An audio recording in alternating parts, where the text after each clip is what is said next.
Good morning, good morning, good morning.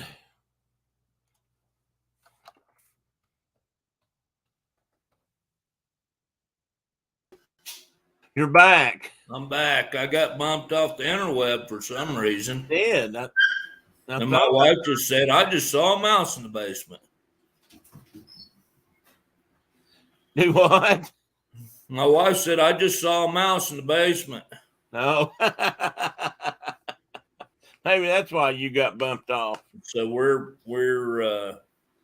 back to mice in the house again. So it's coming towards fall. Yeah. Like a freight train. Well, you just got rid of it. Winter, I mean. Well, they told me the other day, and I still haven't tracked it down to see if it was true or not. But I-80 was closed 4 days ago because of snow. Really? But in Utah.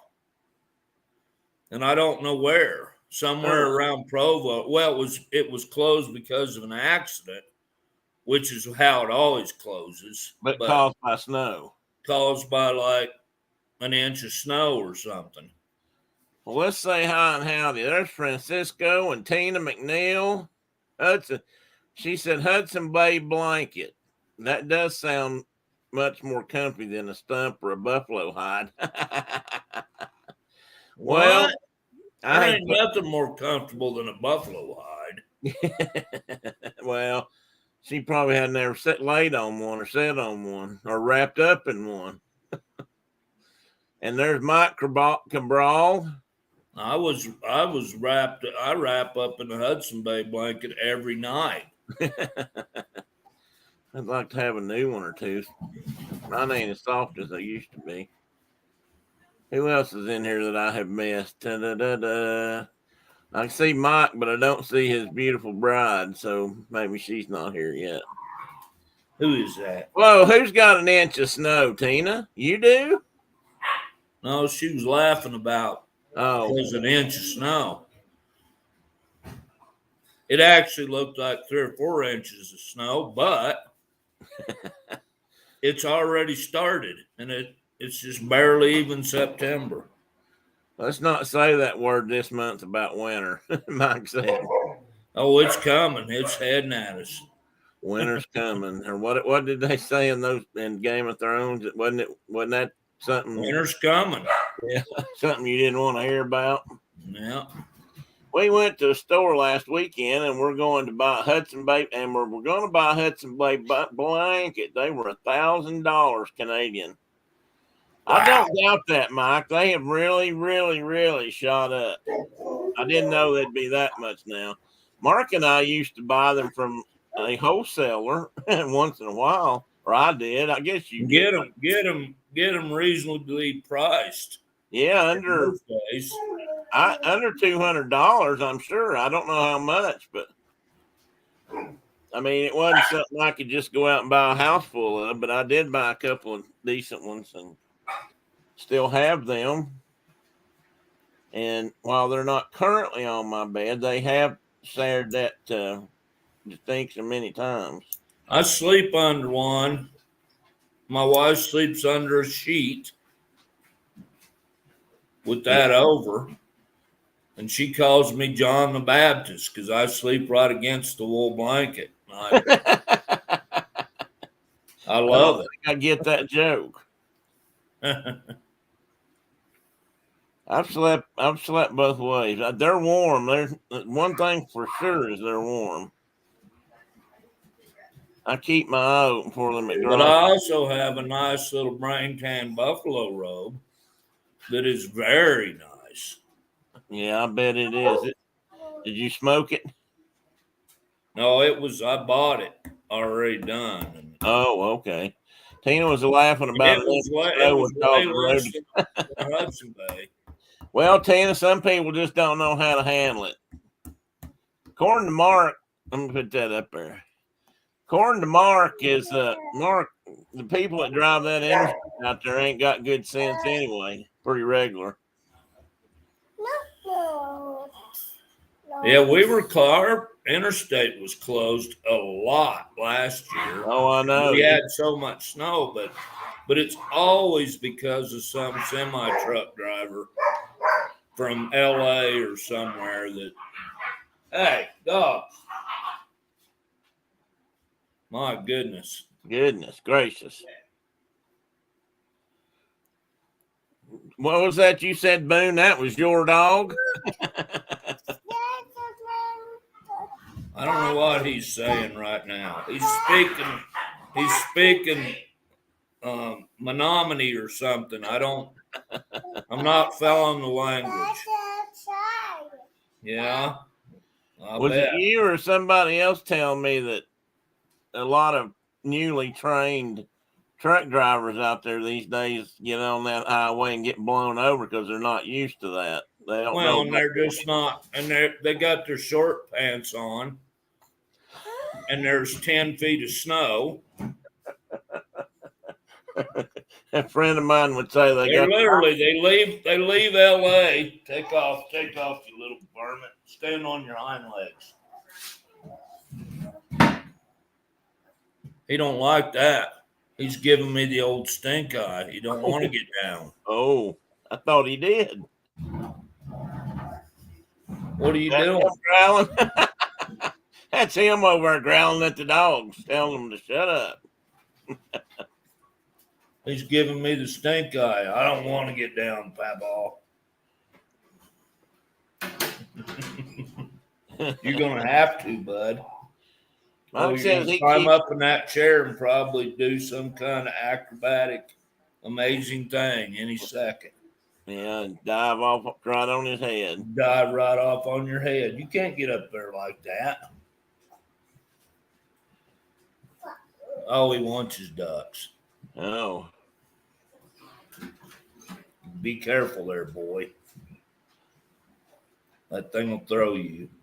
Mike says he's keeping an eye open at garage sales. After, oh, wait a minute. After the repair bill on the car, I think I'm going to be buying my new items from garage sales.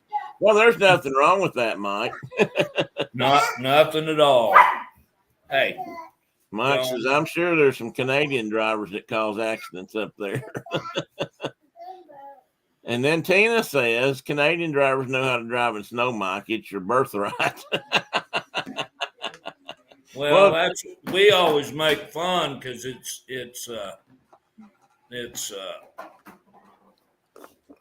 those roads just get to a big old block of ice, and they all think they're ice road truckers from Canada. Yeah, and none of them can drive like that. I mean, literally, they're driving they're FedEx guys out of LA or whatever, and they don't have a clue what white stuff is.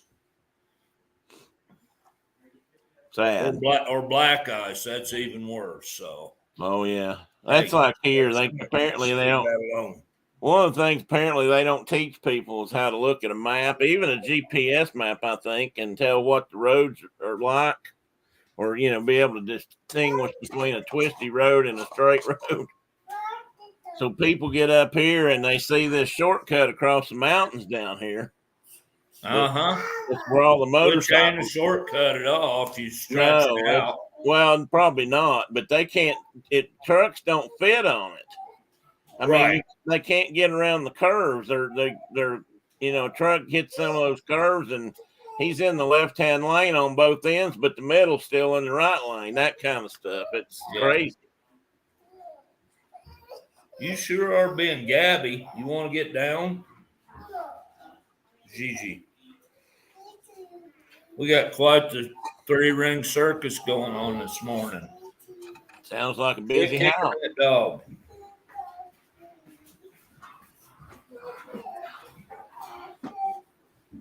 So who you have there this weekend? 3-ring circus. The whole 3-ring circus. Where's your ducks? Get them picked up with the dogs. Mike's there. Oh, I'm hitting the wrong one. Mike says they don't all know how to drive this. So in other words, it might be a birthright, but it's not inborn or in whatever. The Humble Broncos took out the entire hockey team. Where's that at? We had a serious crash here a couple of years ago. Oh, I remember that, Mike. Yeah, I remember that. Did you guys, was that from around your house where you live? Yeah, they had a There's pokes in the basement. yeah, he flattened the bus. I remember that. That was horrible. I mean, he wiped out almost the whole team, didn't he, Mike? I thought it looked worse. And killing every Killed everybody aboard. Jiminy Pump. Oh, I didn't see it. He only had 1 year of winter driving on his license. Oh, they actually do that. Yeah, we've had deals like over east of here toward Laramie where the interstate, there was like 90 semi trucks involved, and the interstate was closed for weeks, not just a day. Do they ever come through there? We don't have a lot of roads, so when the interstate gets shut down, Good point. unless you know how to drive on 2 tracks in the desert or something, you're not getting nowhere. Golly, that's terrible. Yeah, that was a bad wreck. I remember reading about it, hearing about it down here. Emmerich wasn't used to weather, and snow never had a fun.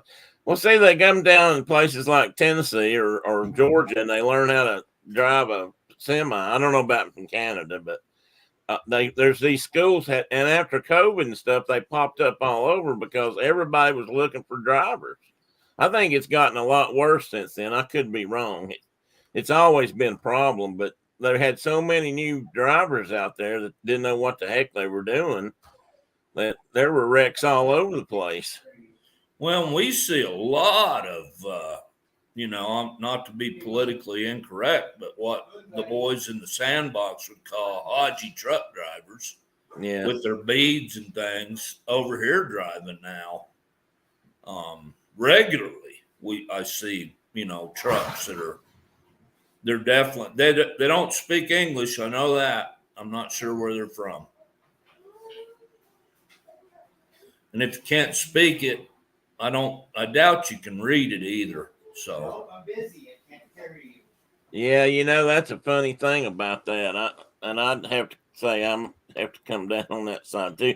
If you're an airplane mechanic, I realize airplanes are a little bit different, but a whole lot more people die on the highways than they do in airplanes. So if you want to look at it from that perspective, but to be an airplane mechanic or fly an airplane of any size, you have to be able to read and speak English. And in that profession, English is the official language all around the world. So everybody of airplanes. Yep. Yeah, so everybody knows what is going on, at any place. You don't have a guy from China flying into a place in France and trying to figure out can't speak the language. Yeah, I mean, and so everybody has to have that on your ticket, and they ought to do something like that with I think truck drivers too.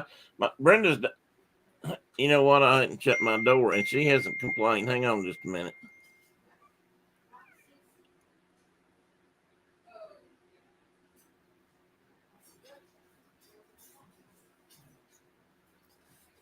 Morning, John.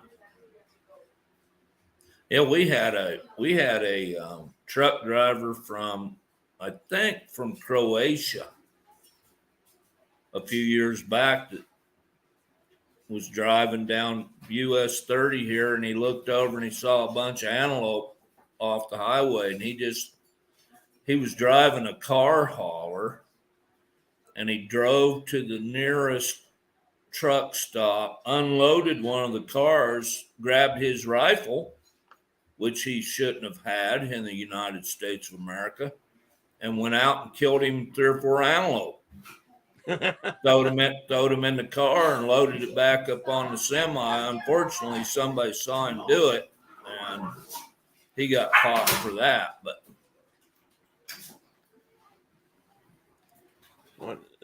Talk about getting slapped in the face. The driver of that 18-wheeler did 3 years in jail. and they deported him back to his own country with a lifetime ban of ever living in Canada. So would you send him back down here? Just curious. He gone. John, welcome in, buddy.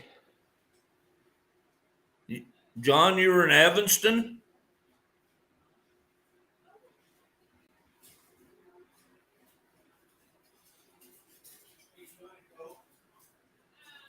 Yeah, John, you Or were was close I to in work. Evanston? I was in Evanston. I was at the rodeo in Evanston Sunday. You guys just go one day? Yeah, it's a 3-day event, and he went back to India. Tina says, "Grr, hound." I don't know if she Yeah, hears yours or her own. I got dogs like, "Grr." Everybody's feisty this morning. Well, the grand dogs are here, so everybody gets into a big old wrestling match. Well, What you looking for, buddy?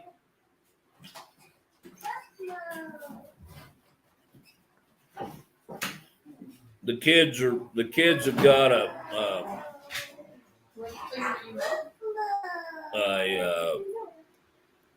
youth educational opportunity to do in Kimmer today. Wildlife stuff. So you got the kid. Well, we don't. They're still here, but he'll stay here with us. But Grandma's taking him to town here in a bit to go participate. So, Mike says his new puppy sleeping. I saw a fun video. Played a softball state tourney there in '82. Oh, in Evanston, yeah. Oh, Mike has got a new puppy, Tina. Have you not seen it? It's going to be a great big boy.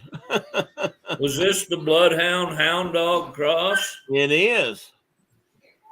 And their coconut dog didn't like it when it got there. And then last night they were playing together like crazy. And then this morning, Diana said they were fighting again. So I figured that the older dog is just trying to tell the younger dog that, hell no, we ain't playing all the time. This is your spot. Your place will be, and that dog's going to outgrow those Bassets so much. Yeah, he's already talking. He can already step over them. At least it looked like it. The older dog, again, I don't think he's much older, but the older dog is like, I'll tell you what time we play and when we nap. And it's nap time.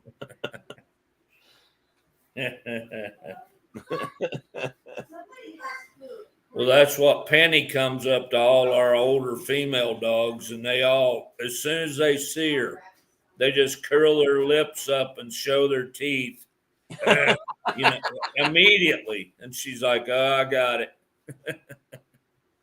I got a chipmunk out here inside my bird feeder. Inside the cage of my bird feeder, where the squirrels can't get in. What's fun about that is watching him jump over there. He just jumps like Rocky the Flying Squirrel and lands in the feeder. I mean, he just slipped through that hole like he was shot in it.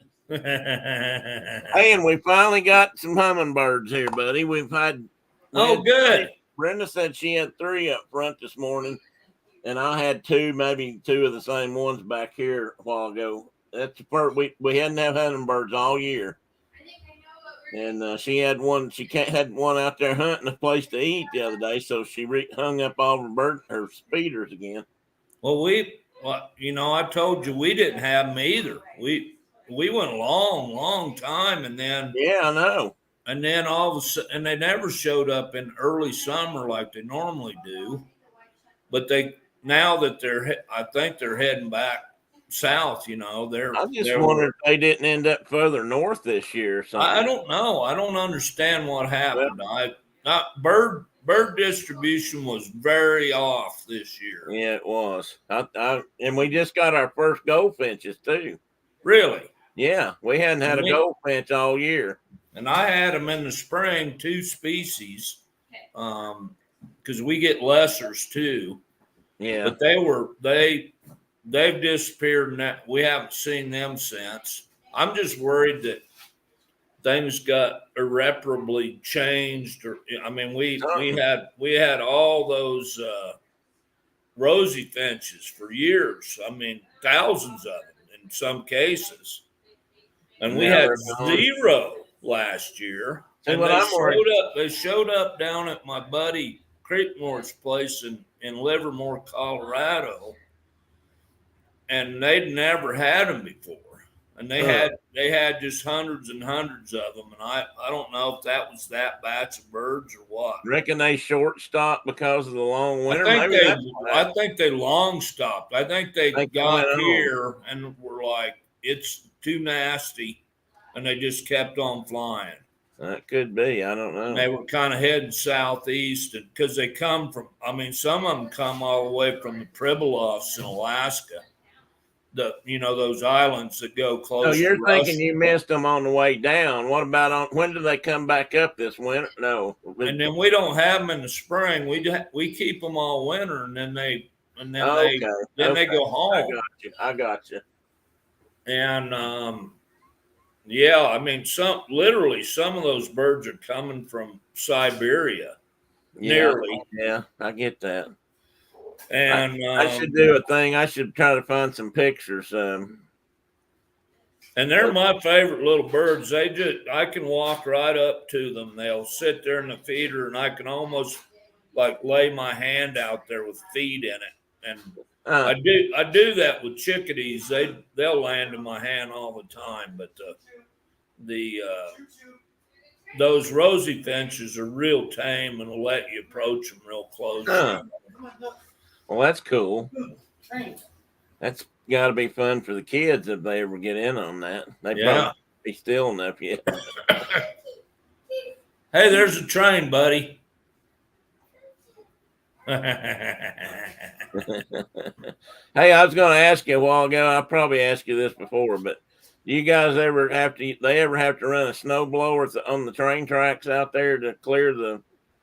They do all kind of stuff. Yeah, they got special cars made just to push snow, and they have to clear carcasses off the tracks. Yeah. Hey, buddy, you decided to join us? Come over here and jump up. Say hi to everybody. Oh, I meant to say hi to Carol. She's listening. She's with the baby, so she may not type or chat unless the baby goes to sleep, mate. Were you going to come up here or not? And Mike says they definitely do that in Canada with the snow blowers. Yeah. Man, those things I just think they're cool. There's they were building a big wind farm down here on the Sierra Madre Mountains that were. Where you been? Heck, some of those turbines are going to be at almost 9,000 feet. And altitude. When they first got permission to do the project, the public was asking questions like, well, how do you get inside those towers? The bottom. And they said, well, there's a door at the bottom. And they're like, well, you better put another door about 12 to 15 feet up.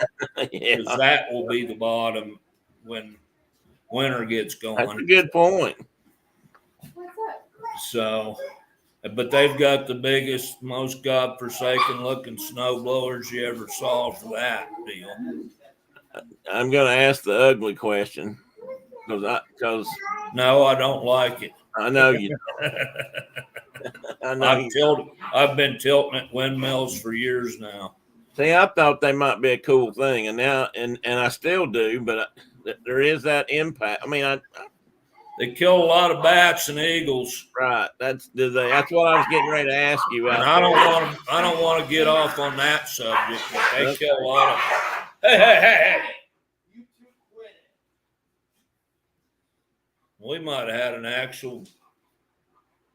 I think that was about a puppy fight going on between those two. Yeah. Who is that? Is that Samuel? That's Samuel. He had to break up. He had to break up the puppy fight. Well, that's good. Or he unleashes Good. Warrior teeth. The corgi was getting ready to unleash his warrior teeth because he is a war steed for dwarves. Mike wants to know if the puppy saw a Yeti. And Mike wants to, just another puppy. And he also wants us to know. He wants us Can we stop talking about snow? Okay, Mike, we'll do that for you. We'll try not to say about snow. I hope you're still bear grounded, Mike. We are. I haven't seen one of those little white devils yet. We hadn't seen a flake down here either. I don't think we've been under 80 yet. Well, no, it's been fairly mild this year. It was We've 41 the other morning at the house. So. I mean, we've had some really hot days and stuff, but it's not been near as bad as it's been in other places this year. And it's not really been as bad, I don't think, as it usually is here, because we've had fairly number of cool days blow through. So it's been a weird year for weather, I'm telling you. Yeah, that guy I sent you the website for, he's just been having more fun than he should be allowed to have. Oh, yeah, I found out that there's a bunch of people. I sent his name around, but there's also people on here who already were listening to him or watching his videos. I like watching it. I mean, he explains things pretty cool. Hi, buddy. What you got? What'd you get? A piece of leather? Mike, I'm insulted, buddy. I always behave myself. Here, you want it? I'm sure she'll. Leather's cool. I'm sure she'll tell you that. Here, get up there and sit down. Oh, see there, I told you. I'm going to be sure to post that just so everybody can see it in case she never says it again. No. That's your mama's. Leave that alone. I need to do a screenshot of that. You can play with that piece of leather. That's so I always have that. Yeah, the dog's locked in. Brenda has been she spent 2.5 days or so with her mom. Her mom's doing okay, and Brenda was glad to get home. I think. And I hadn't made any big messes or anything either, Mike, just so you know. Well, let's talk about something else that's really important. Did you eat like lots of popcorn? No, not this trip. I didn't. Just Hey, Doug, good morning. Hey. Can't chat. He's car shopping. Oh, my. Mike don't want to hear about that either. I don't think. He might. I guess he's in car shopping mode. He's car shopping. But he don't want to be. He said they looked down. Did you hear about Mike's car woes, Mark, at all? Mike's car woes? Well, Mike was buying him a big old, like, great big ginormous diesel pickup truck with a fifth wheel hitch and a horse trailer, as last I heard. Well, they sold one old car they had, and then the other car broke, so they don't have any car right now. He's so I don't know. He's got a snowshoe everywhere. Yeah. Sorry, Mike. Don't say that. He's got to get his long trailers out, and he's like snowshoeing everywhere. He might not be able to get a truck right away. I don't know. That might be on the back burner. But this is an important. We're at an important position of the stars and everything because they did get a new puppy. And that was part of the deal to be able to need and or get a horse trailer. So the dogs could hang and dog boxes in the back so they can travel. And I think this ought to be on the table certainly right now. My number 4 piston is Buick Encore blew up inside the block. No. 56,000 kilometers, which is only about 40,000 miles or less. I can't believe that, Mike. I can't believe it. They're making pistons so crappy that they just break in the block. Spending another $6,000 to repair my car to sell it once it's fixed with the new used motor in. Boy, that's great. Don't that make you feel healed, Mike? So what, you having to drop a new motor in it? Hi, buddy. I know it's an engine, but down here we say motor. Well, hey there, pup. Crockett. Woo. Crockett. Come on, buddy. Take off. Yeah, thank you. Is Thank he you. looking more corgi or more the other dog? I can't remember what he's got. Sorry, bud. I'm tickling Teddy's ear. He don't like So that. he's a cowboy corgi. He's corgi, healer, and Australian Shepherd. Okay. Which And, does he and look Penny more? and Penny is border collie, Catahoula, That's a and weird one there. and Kelpie. And so we got pretty much all the cattle herding dogs in 2 dogs, and I didn't realize they used Calahoulas for that down there. we're thinking about breeding them one time and See what happens? making the perfect cow dog. There you go. And if you make only one time, then they'll be rare and valuable, and you can sell the ones you don't keep for lots of money. And then we'll have to come up with some fancy name for them. Yeah. Because all them breed names, that's just hard to say. Well, we had those. I had that one litter of pups that were half chocolate lab and half English pointer.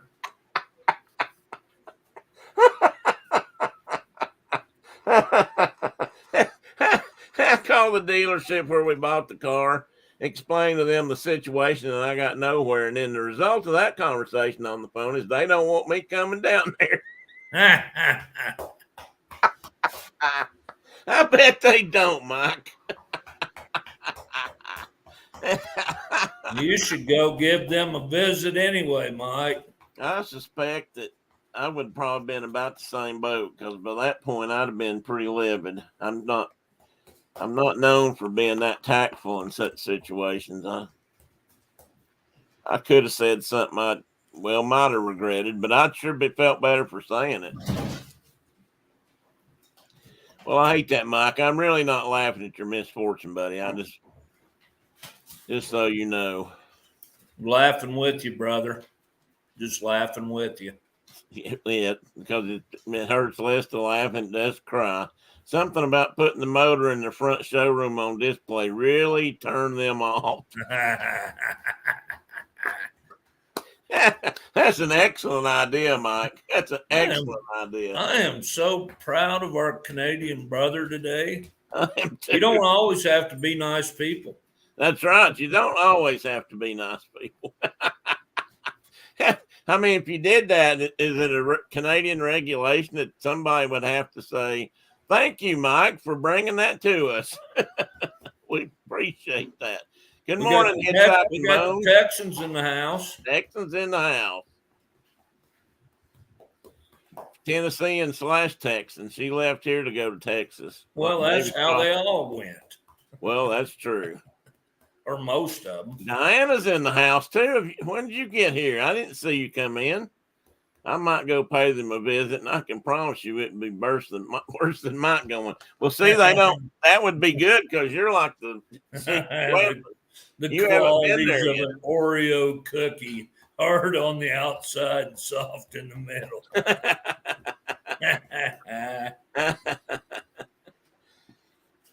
And sweet on the inside.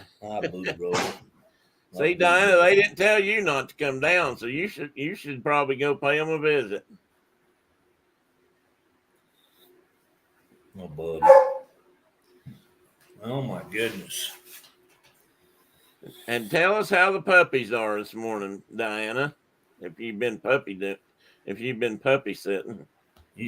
Why don't you go lay down somewhere? I'm not welcome. I'm not supposed to go. There's a hummingbird.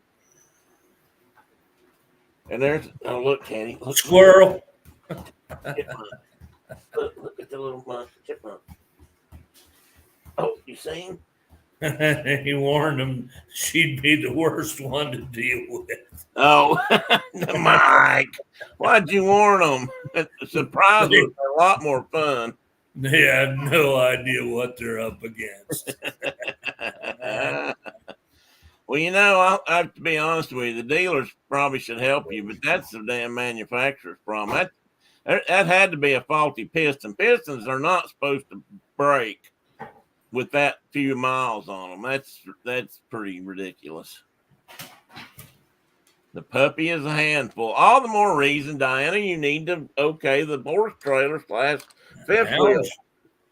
Hounds are, people don't understand what a handful of hounds can be.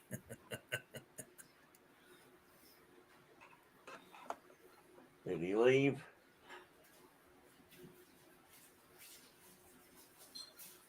Teddy likes the mice. Or the little squirrels. He wants to go out and play with them, he said. But I've tried to explain to him that they might not understand.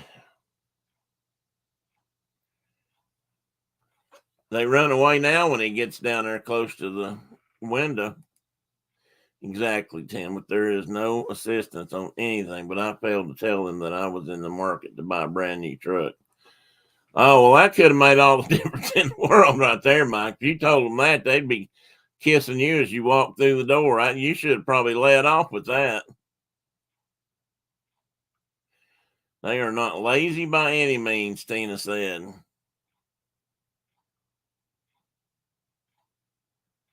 No, they are not.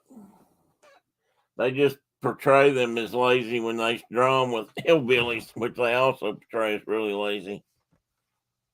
Mike says, not really. I'm all talk. I wouldn't want to take that chance, Mike.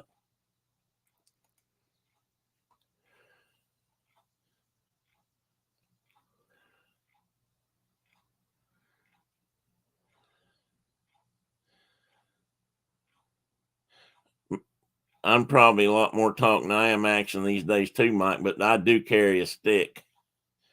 And I can yield it like a war club.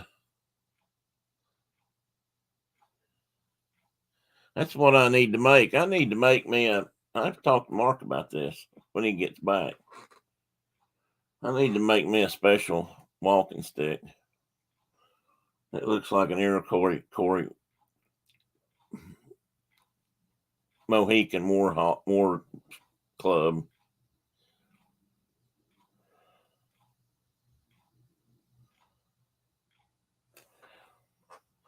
Mike just said, it just dawned on me why the dealership is not helping us. When we were purchasing the car, the salesman, Diana, made him cry. Oh, no. Oh, no, Mike, Diana.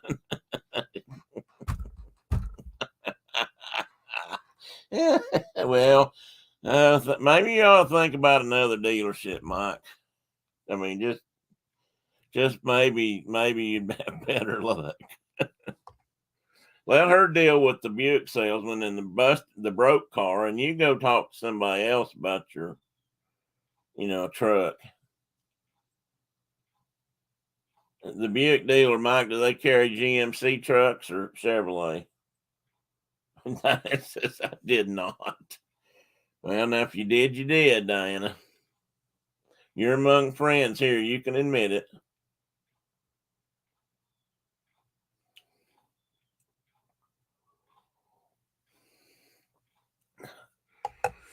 You missed part of that.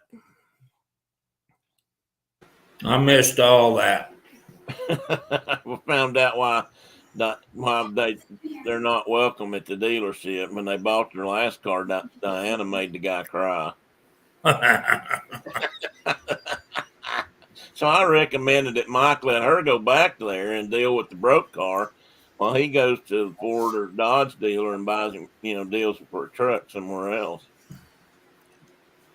The sales, here's the truth. Salesman commission got smaller and smaller when he was dealing with her. Thank you. Good job, Diana. Turn her loose at the next dealership. What are the chances another piston will blow up? Well, if it's not Buick, I think probably far less. I'll have to admit. That just bumfuddles me that they put that crappy a piston. I wonder who's making their engines right now. I wonder where they're getting them from.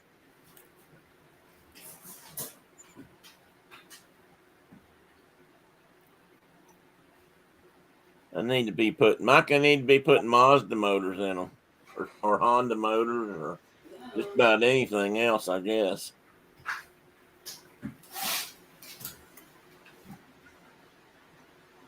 Mike, when Brenda and I first got married, there was a hot rod thing going around up here, at least in Johnson, the upper part of the state where we lived then, and people were taking Chevy Vegas, if you remember that car, and they were putting hot rodded 350s in them, which you know how big a Vega is. That's a shoehorn kind of a thing. They get it in there, and Hi, buddy.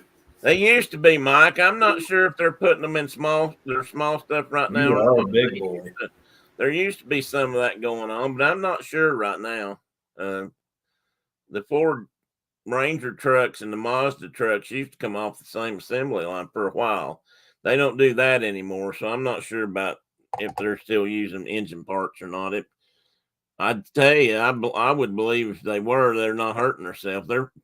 I like their motors. Read in a couple of forums that some of the cars were released with faulty pistons, but no recall. Oh, that's wonderful. That's lovely. We had an 80 Monza Spider. We put a small block 350. I thought those things came with 350. Oh, they came with 305. Some of them. It was stroked out to 383. It was a fast car. We had fun time and had a Porsche. Oh my, Mike, that does sound like fun. My brother had one of those things, and it had the 305 in it. And to change the spark plugs in that, you had to jack the motor up. That's how tight the fit was. So with the 350 is the same size block and everything, but how hard was it to do maintenance on that motor? Of course, that said, that's probably still easier. You can't work on a new one, so what difference does it make? I guess at least nobody I know can yet. Used to be you could lift the hood and play a game of baseball inside of there. Yeah. I can remember working on somebody's pickup truck, and what we did was we did that. We opened the hood And crawled inside it. and crawled in there under the hood and sat down on the fender, the wheel fender, and worked on the motor. And when you have a car like that, you expect it to be difficult to work on, but that car is a lot easier to do anything on than some of these. Yeah, that's true, Mike. You open the hood on a new car and you can't even see the engine half the time. It's covered up by a bunch of stuff. Was that a stupid car too, Diana? She might not have known that car. I don't know. That could have been pre-Diana. But maybe it was. I bet it was a stupid car. Hey, Michelle, good morning. You are up and about this morning. They're banking on you not being able to fix it. That's that's kind of true. That's a fact. I mean, that is how a lot of those places, one of the ways at least the repair shops, one of the biggest ways they earn money is parts. Selling parts, the markup on parts is a really big deal to car dealers. And any shop for that matter. That's why they don't like you to bring your own parts with you when you come in. 3 simple things. That's right. Fuel, fire, and air. That's it. That's how it used to work. And Diana wasn't around, Brenda, but it probably was. We drove those things for thousands and thousands of miles. Thousands of years we drove them like that, and they were simple. You just had to open the hood and you could do points and plugs and all that stuff. A new motor for our car was the same value. Really? I was wondering if you'd priced new engines or anything just out of curiosity. Man, you used to be able to buy short block small block Chevy motor for $1,000 or so, and you had a brand new engine. I mean, you could drop them in there and put the outside stuff on it, and you were good to go. It is hard to believe what stuff costs these days, and then like you say, you can't fix things. Everything's made to throw away, and they don't want to fix it. $9,000. 9,000 plus install. Oh, and that labor's probably going to run you up another few $100s. Yeah, 8,600 plus labor. I'd call that 9. I'd round that to 9. It'd be at least probably 9 time you got out of there. Well, it'd be over 9 time you got out of there. Wow. Oh man. Amazing. That's amazing.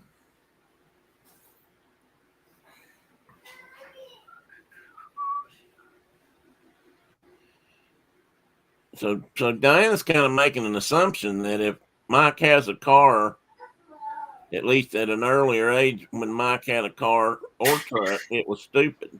I think that's what she's really saying up there. That sounded like somebody breaking glasses. There's shit going on. Oh, pardon my French.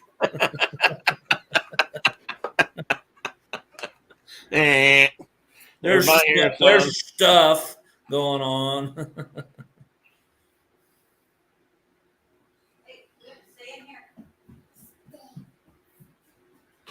You ask Sammy when he's going to sit down and talk to us one Saturday? When you want him to. If we can get him. Huh? He wasn't today, but. Well, I wasn't ready for him today anyways. But yeah, anytime he's got time to sit down and talk for a while. What do you want, bud? Mike says everyone else keeps on Take getting that rifle and go out there and shoot work to get ahead. Ain't that the truth? He likes your French though, Mark. Mark can speak the French now. He can let her fly. Parlez-vous français? Parlez-vous français. And then after that, scene. Is a Frenchman a Frenchman? Is man a man? Is man a man? Is a Dutch Frenchman a man? I need to pull that. I need to see if I can find that clip somewhere. That's great. That's a great movie. Yeah, it is a good movie. One of Elijah Wood's finest. Yeah.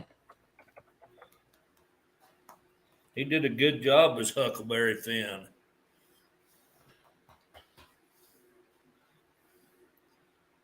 Is a Frenchman a man? Then why don't he speak like a man? Then why don't he speak like a man? That's right. Okay, I found it. Hang on. Let me see if I can play this without getting kicked off the line. Oh, they're going to ban you forever. Well, they got her to do. This will only be a quick one. Maybe they won't catch me. I don't know. Tell me if you can hear it, though.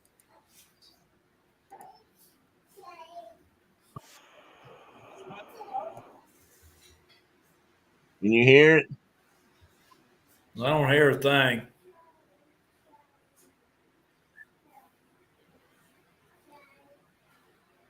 I got no noise, buddy. Yeah, I'm sorry. I was going to read it. I was going to say it for you. But they're pulling in towards Cairo, where he's going to be a free man. Cairo, Illinois. And totally surprised by that. And that is how you say that, by the way. It's spelled Cairo, but it ain't. Is. But it ain't. It ain't Cairo. Cairo. It's Cairo. Cairo, yeah.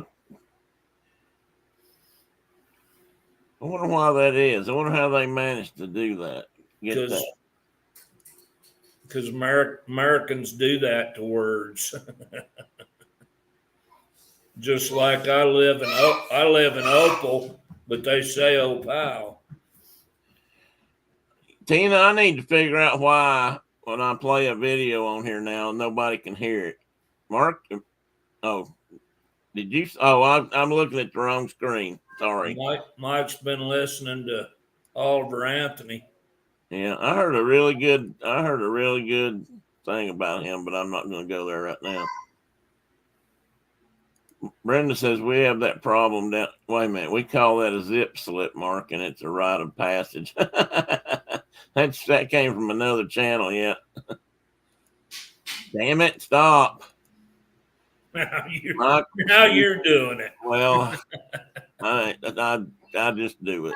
Not Mike. We have that problem down here too. The good old USA. We work our ass. Look who else is doing it. Off, and everybody else seems to get richer. Okay, we're not going to go there, guys.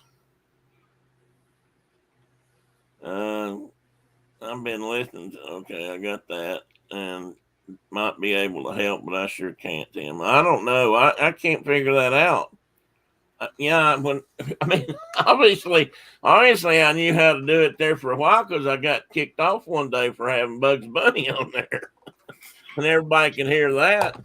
And I don't know. Ever since then, I've had I think they've like blocked you, buddy. They may have. For one little mistake. I mean, one little shit, as they say. All those attaboys I had built up are just all gone. Poof, no eyebrows. Poof. Yeah, poof, no eyebrows. Oh. Yeah, it's to keep your head above water, Tina. You're right.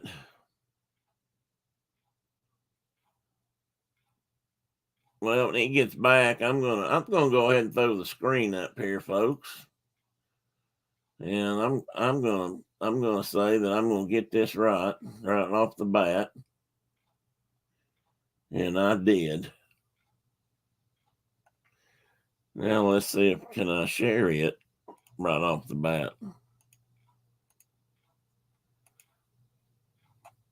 Yeah, I did. I think I did. Can you see that, Tina? I'm not moderating the channel owner's wife, especially since we already established we all do it. That's true, Tina. No need. John, did you go? Is John still in here? Did you go fishing this morning or clamming or anything like that? Well, I will even ask if you went golfing.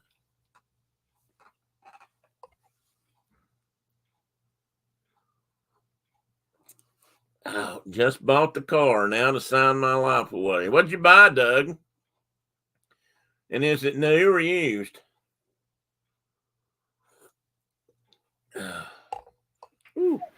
Just scalded all the hair off my tongue. Hot coffee.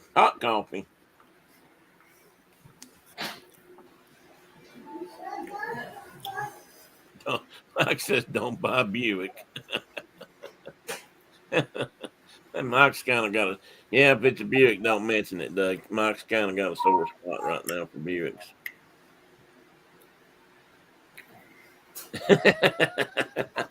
Hey, you needed to bring Diana down there, Doug, before you made the deal. I'm not a good car trader. I need to get Diana down here to teach me a little bit. Dog nearly took my hand off. You did? Huh? What about your hand? Newt darn near took my hand off. I gave him a piece of sausage, and did Doug say he got my hand was a continuation of the tasty treat. Oh, I see. You're lucky I didn't reciprocate. The thing holding the treat smelled a lot like the treat at that moment. Well, it's got slobber all over it. Well, I guarantee you that. How's that colt or that foal this morning? I have trouble not. Well, I haven't seen her this morning, so I can't tell you. Oh, She was grand yesterday, but I'm you sure. never know. I'm sure she's still grand. She's a tough little bird. Hang on a minute. I gotta. She's gonna have to be. She's so Yeah. injury prone. Well, it ain't her See mama. that, buddy? Well, actually, it was her mama that was also that got hurt last winter, wasn't it? Yeah, but her aunt has been injured badly in the past too. So they're Okay. horses. That's what they do. Well, that's true. How they ever made it as a species, I've never figured out. Hey, Dean, welcome in, buddy. You getting ready for work this morning, or are you hanging around a bit? We hadn't talked about turkey legs this morning, but we've talked about just about everything else. Hang on a minute. Let me see if I just took a message there.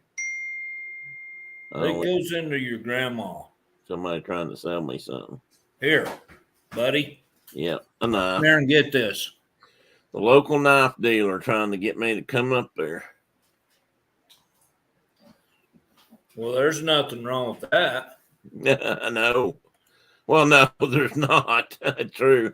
I'd like to go up there and walk around for a couple, 3 hours and just see what's on their shelf. Where are they at? A Chevy Trax. Oh, a 2020 Chevy Trax. I don't know what those probably have Chevy motors in them now, but I don't know. They had Suzuki and Chevy they used to swap out some parts once in a while too. And if it's got a Suzuki motor in it, I'd be happy with it because we've had 2 Suzukis and they ran like tops. Never had a problem with them. Only the air conditioner and we had any trouble with ever on those things. Same motor as my Buick. Does it have the same motor as your Buick? Uh-oh. That's a bad deal. Well, we don't want to miss no bad luck on it though.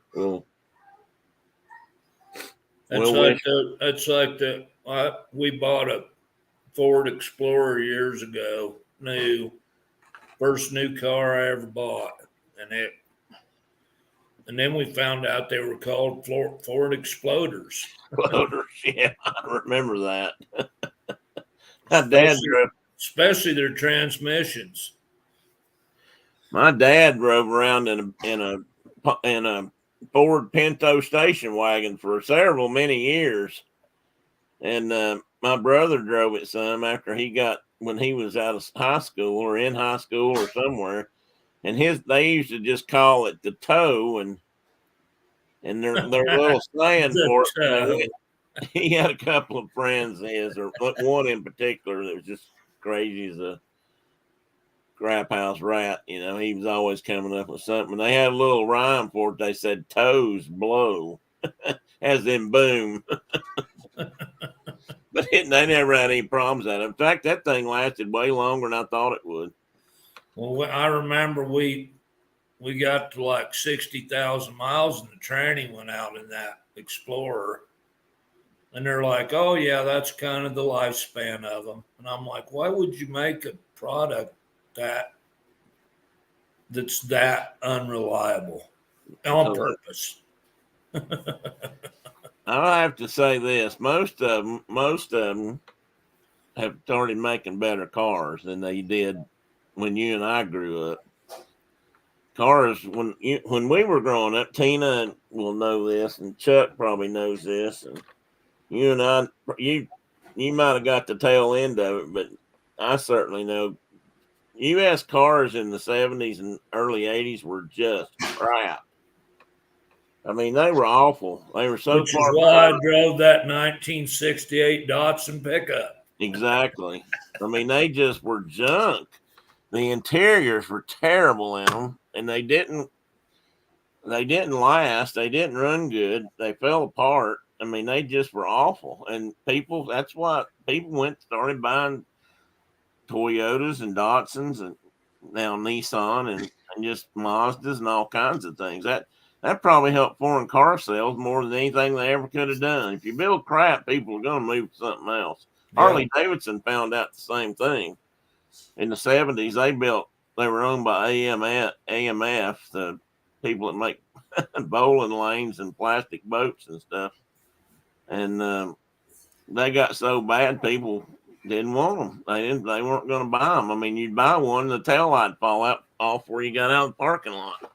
They were awful. Tina's throwing 75-cent words at us now. Wait a minute. What? Planned obsolescence. Wow. You don't hear that one every day. Now, Tina worked for the government. She might have learned that there. She's showing off what she's doing. She got to write her sentence and learned her nines too. Nines don't matter. Let me talk about Kelsey's Pond and Kelsey's Woods. What's the name of that ocean? You got the Atlantic Ocean on this side, and what do you got on the other side? Kelsey's Woods. Kelsey's Ocean. Of course. Oh. Kelsey's Creek. Kelsey's Creek. And he got a special diploma. Doug, that's good. You got a 3-year warranty on it. That's a good thing. Oh, Tina, thanks for looking. I think Brenda's out there shelling for Jennifer's website. She's trying to. Uranium dishware. Oh, that's what they call it. That just doesn't sound right. I know. I don't know if it has some. I don't know. I've read some things that make me think there was something in that glass originally, but. Pardon But me. if you put a light under it or the right kind of light, it just glows. It's pretty neat. Ah, Tina, I see.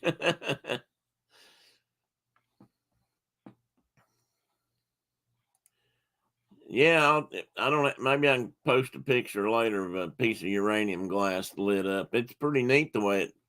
And I don't know if it's a black light they put.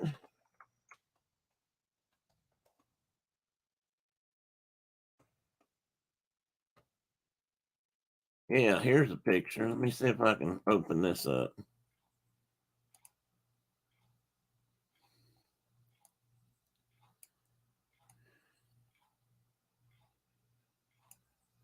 All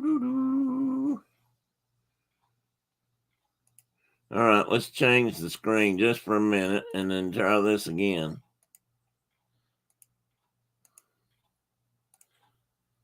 This is what the green stuff looks like when you put the light on under it or on it. See how it glows? Say uranium in it. That's what I mean. I don't know how that worked, but I don't know if they had uranium in the glass or if they just called it that because of the way it glowed. But pretty sure I read somewhere that it did. And then let's eat off of it. Yeah, and then let's eat off of it. But it's pretty neat when it's lit up. It is a black light I see under there. I'm pretty sure. I don't know if there's any more pictures. There's a picture of it here. Glows like a scorpion in the desert when you hit them with a black light. That's what it looks like normally. Can you see that it did change, didn't it? Yeah. Okay. Well, I don't know. One day I was changing and they weren't changing. So you see the difference between lit up and not lit up. I mean, that's cool looking stuff. Pretty drastic. And I think there are different colors that light up, but I see this if green. That's a flower vase, that's okay, as long as you're not eating off of it. Yeah, you're not drinking out of it. It's a flower vase. Of course, you might put a flower in there and it might grow up and eat you. And grow teeth and and such as that. Yeah. But it's pretty cool stuff. They had in fact, this site I was on here where I found this picture had on Etsy had a bunch of, well, maybe not. Maybe this is, I have been extremely impressed with her auction stuff so far. she just sold some kind of fancy vase. Oh, that's Huck and It'd Jim. been really cool, like if we could have got in early on the book deal, though. Well, it would have been even cool. Yeah, it would have. It would have been even cooler if I Because had. then Brenda would have been excited. Yeah, that's right. That's right. She's a little dismayed at the books that have been coming in. You might have to stop sending me books for a little while. Oh,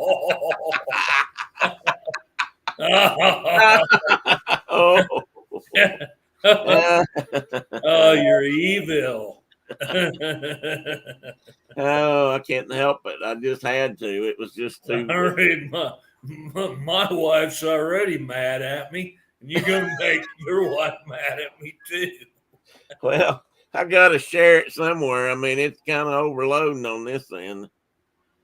I let a box of peaches go too long. Uh-oh. She's saving what she can out of them. Uh-oh. Well, I if they're need to just make- overripe, Make jelly. if they're just overripe, can't you just go ahead and chop them up for jelly anyway? Now they get to the point where they're not fit. What do you got, buddy? Well, good for you. Yes, that is Yeah, true, that was Tina. good. I had one of those watches. Thank you. And there's a really good My book out. grandson's carrying around stuff like that. Which What is that, Flint? Very good. That's a piece of obsidian that'd shave you. I was going to say, that cut his arms off. Come here, buddy. Come here and sit with me for a little while. Oh, did you see what Brenda put in the chat?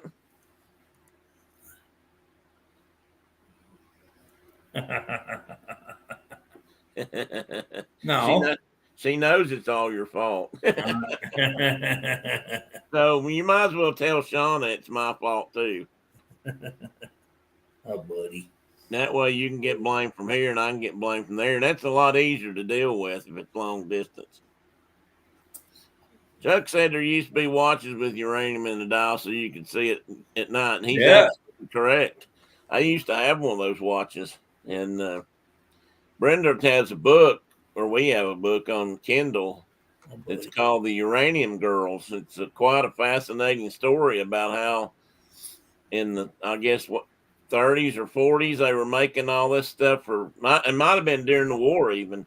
They were making all these luminous dials for airplanes and military stuff and clocks and just you name it. And they were these women had a job in this factory, and that's all they did was paint the faces on these clocks and with that uranium paint or whatever they were using. Of course, they had no idea what it was. They just knew it looked cool, and It was they went along and they'd paint it up.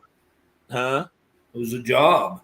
It was a job, and they went along painting their faces and their teeth, and they'd go home, and turn the lights off and, open their mouths, and they'd be all lit up. Well, a few years later, they all started dying. They all started getting mouth and jaw cancer. It killed them, a bunch of women, and they finally made the company come clean, and they had suspected that. I guess it was known in some circles that uranium could possibly cause harm to you, but they never told their employees that. Right, yeah.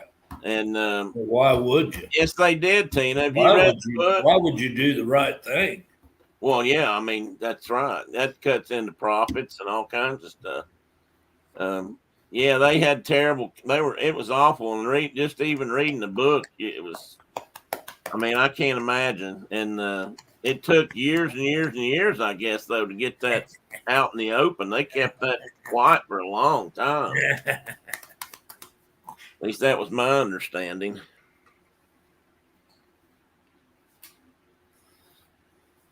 What does door mean, Brenda? D-O-O-R. I don't get that one.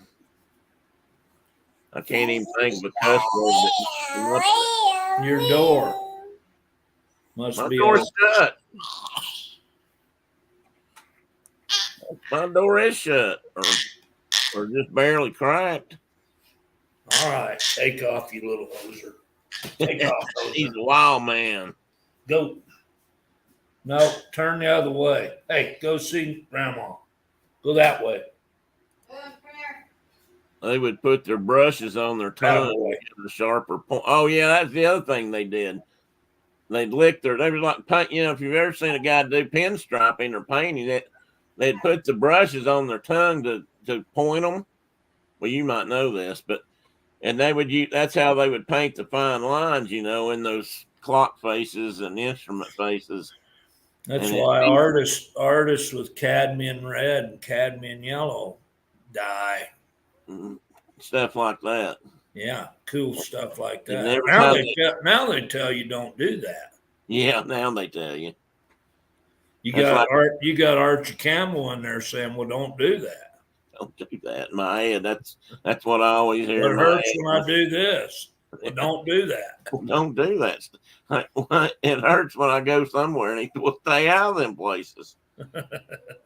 Radium Girls. Radium Girls is the name of that book.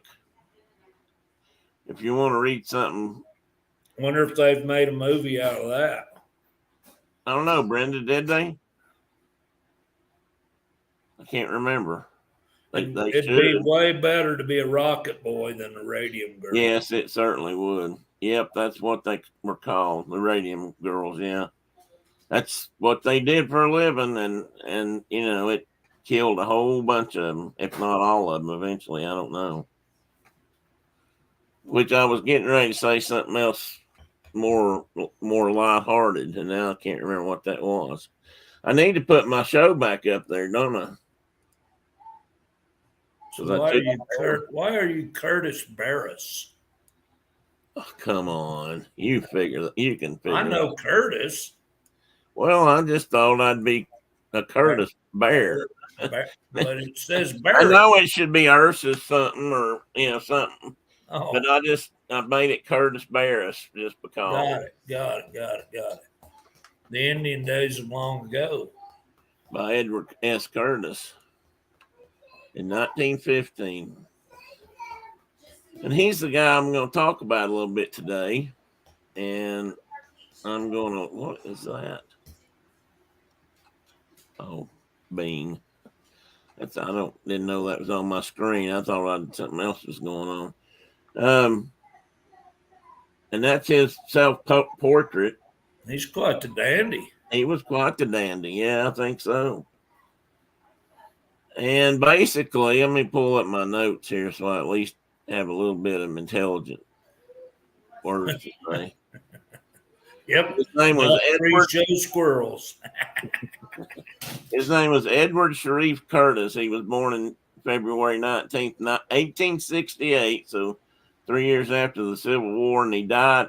Actually lived up till 1952, and I didn't realize he lived that far into the last century, which I thought was pretty amazing.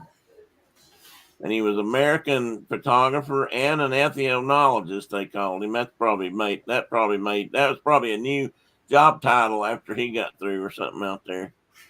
And he focused on the West, and then he focused on the Native American people, and they referred to him a lot of times as the shadow catcher. So, I'm surprised they didn't call him the Stealer. Or Steeler, yeah. And I think he kind of started out on a job that somebody offered him money to do Western pictures if he turned in so many a year or something. I think it was Rockefeller or one of those rich oil magnates or railroad monsters back in those days. And, but I think in the end, he was kind of on a mission to take as many photographs as he could of their civilization and culture before it was all gone. And that's kind of what I'm going to just show you today. Please consider hitting the like button, subscribe to the channel, and leave me a comment. Apparently, all those things help YouTube promote the channel. And I only want it promoted to, a few people, so that's okay. And I had to show this, Mark. In my research yesterday, I discovered this. And this is a German movie about Chingachgook. This was a movie. I can't remember what year they said this was made. Well, wait a minute. I may still have Who it. speaks German? Die Großschlang. What does that mean? I sure don't. I thought I still had the website for this pulled up. Maybe I don't. Yeah, maybe I don't. I found that and I thought, holy cow, I can't pass up on that. I mean, it was made over there. There was all German actors. I don't think they brought any Native Americans over there to do the filming. I'm pretty sure they were all German. Boy, that guy's got some guns on. Look at that marmot. If you don't know, if the folks here don't know, that's Tim's alter ego. That's right. That's Chingachgook. I'm Uncas, and he's Chingachgook. I'm Chingachgook. I don't put it on there usually because I'm had this thing where I always change my name, so I don't always put it there. But yeah, Mark and I started calling each other that a long time ago, and that's, if you remember, Dad and Dick Stanley did the same thing when they were in the Marine Corps together. That's right. Uncas and Chingachgook. I just thought this was hilarious that the Germans thought they did it. They actually did the movie was maybe part of a series called the Leather Stocking Tales, but oh, really? But in German, yeah. I read up on it. I thought I kept the notes on it so I could talk about it just a little bit. Tina needs to translate that. Tina, she might. Yeah, she actually might speak that. Enough pre-squirrel shows. Let's get on with the show. And the show squirrel. Slang means snake. So it's gross snake. Slang means snake. I know they. Oh, now I'm gonna have to look it up. The big snake, the something snake.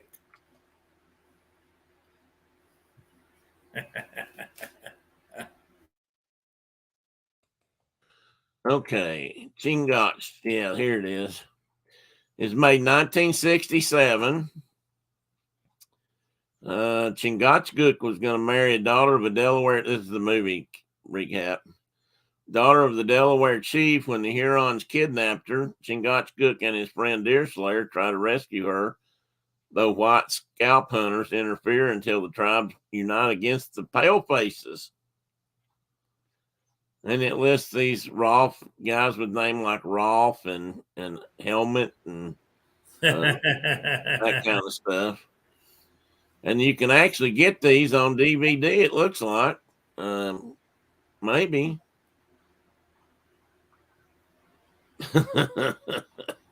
I just thought it was funny that they saw fit to make movies about, American stuff in German. It wasn't made for this market. The large snake. Yeah, large snake. Is that what it stands for? That's what Tina says. Why would they call it that, I wonder? I was looking to see if they had I thought yesterday I read. Wasn't there a character in those books that was a bad snake? guy that was something a snake, maybe the large snake, big snake, or not in 1740. It is 1740, and the English and French colonial forces are waging war against each other in their struggle to take control of North America. Both powers early. Tribal rivalries and enlist local tribes, the Delawares and the Hurons, baby eaters, on either side of their conflict. Chingachgook, the last of the Mohicans, I guess Uncas is already gone, is now living among the Delaware and is granted the hand of the chief's daughter after saving the old man's life. His marriage is postponed, however, when his betrothed is kidnapped by the Huron, and Chingachgook sets out to capture her with the assistance of his white friend Deerslayer. This rescue is complicated by the interference of white settlers, blah, blah, blah. Must unite the tribes against their common enemy, the white man. It doesn't say anything about a big snake. Try it. You might like it, it says. They're in here, they're saying he's a Mohawk born Delaware. I don't remember that part. Maybe it is, but I hadn't read that in a while. But I didn't think he had anything. There are several movies here. Who's a Mohican? I know. I don't know why they're saying that. He was him last Mohican. That's another cartoon. Me smell Mohican burning. Yeah, me last Mohican. It must be me. Wait. Me last Mohican must be me.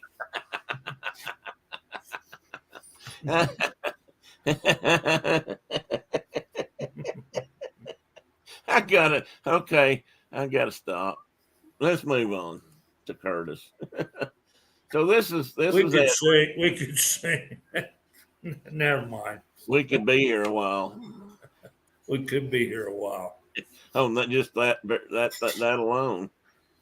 Okay, where'd we go? Oh, where did we go? It does that to me every once in a while, and I don't know why. It's happened several times today. Has it? Okay. Well, anyway, can you see it now? It looks like an elderly Navajo woman. Well, it's not. It does, but it's not. This is the first photograph that he ever did that I guess people wanted, or it was in demand. And she was Chief Seattle's daughter. Oh, cool. And people in Seattle called her Princess Angeline or Angeline. I'm not sure which way they would have pronounced it. And he photographed her in 1896. So if you're checking dates here, you see that he did all this right before the turn of the right around the turn of the last century, and then just after it, when there were still wild Indians, as they called them, and yet they were being pushed on the reservations. So for him to go out and capture this period of time in the West was really important, because if he hadn't, we wouldn't have a lot of the memories and things that we have now about the Native American. We wouldn't have the records that we have now and be able to look at the cultures as we can now without his photos. Now, there were some other Native American. There were other photographers running around that took pictures of Native Americans, and some of them kind of made a habit of it. They were usually set in studios, and they were more like family portraits of different people. He went out and literally tried to took pictures of them in situ, as the Brits like to say, and actually, with them living their lives and dressed appropriately and all that, not just made up to, look exciting for the photos. But this old lady, the story of her is she lived. Yeah, If you lived in Seattle, you had to go all the way down into the harbor and the Bay Area and walk to like the end of everything that was there, and then walk down and boardwalk onto basically the beach or the shoreline. And there was an old hovel or house there, a shack, and she lived in that shack till the day she died. And she was basically the last of her people, which is kind of sad. Tina, did I cause that Danny jumping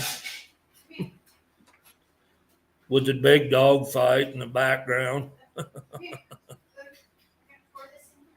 So in 1906, J.P. Morgan provided Curtis with a $75,000 grant, produced a series on Native Americans. And he doled out the money like once a year or something. He gave him part of it. And he was supposed to do 20 separate volumes. I'm not sure how they came up with that number ahead of time. And there's over 1,500 photographs in those volumes. And those volumes are quite the collector's items today. I'm not sure how many. I don't think this says. I've seen them. I've seen the originals on TV on a show years ago. Yeah, the money was split up over 5 years. And he was out, but all this was while they were out in the field out there, and that was no easy task at that time period. He got no salary for it. It was all to pay for his help and his equipment. And it lasted more than 20 years, actually. I have the book.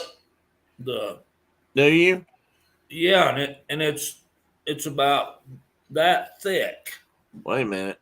I can't see Just it.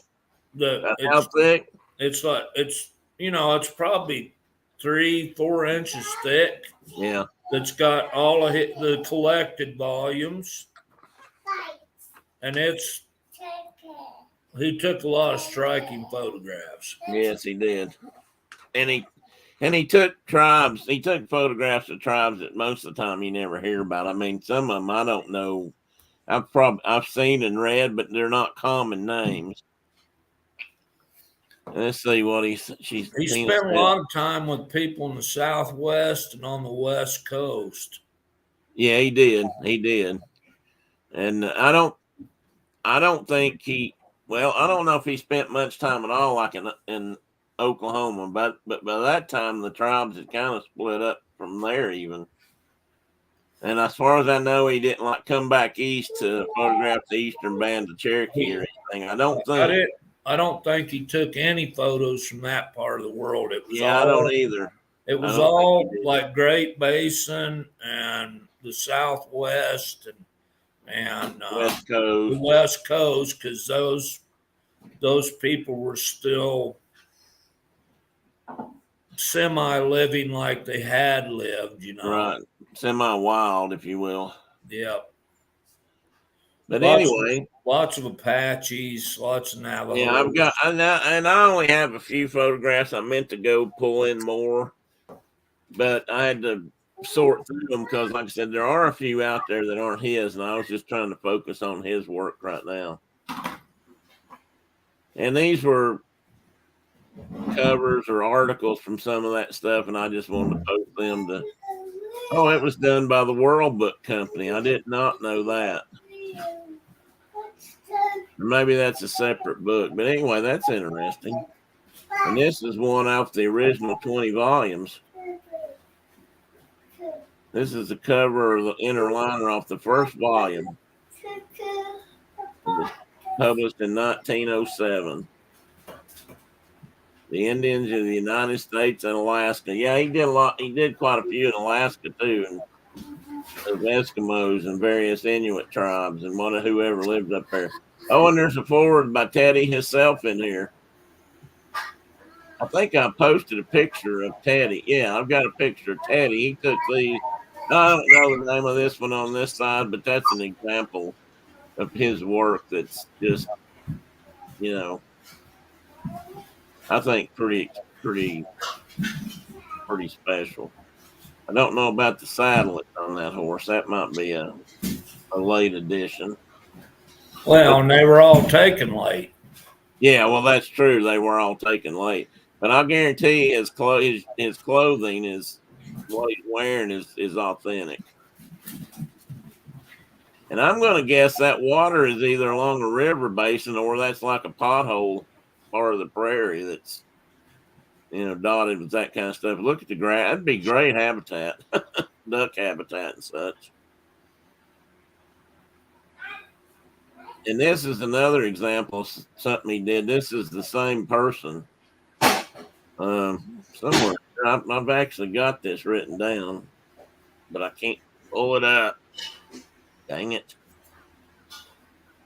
I can't remember what tribe this guy was with, but he basically did what a lot of them did, and that's tried to take on the white culture, and so he could, have a better life and do things that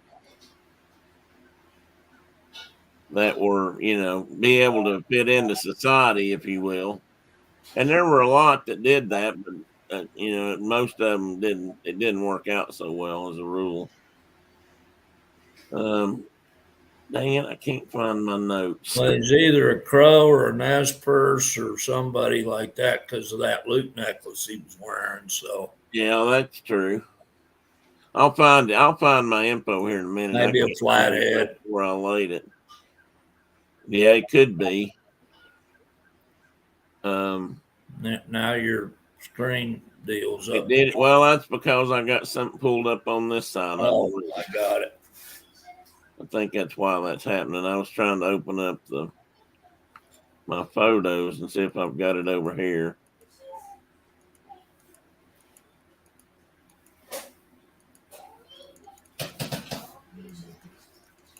No, I don't have that. I'll have to. I apologize, guys. Looks like I half-assed this. I really worked hard on it, but I just didn't quite get it polished as well as I'd like to. So anyway, I had the names on all of them. I can't get to my notes on my slides to show you. So I'll just read what I did put on them. But here's like an example of two pictures he took of, and while he was with the Apache. And I put the name on the ones that he had a name on, like down to the bottom left, or the left hand picture. His name was As He Goes, or English version of it was As He Goes, and he's wearing a typical Comanche type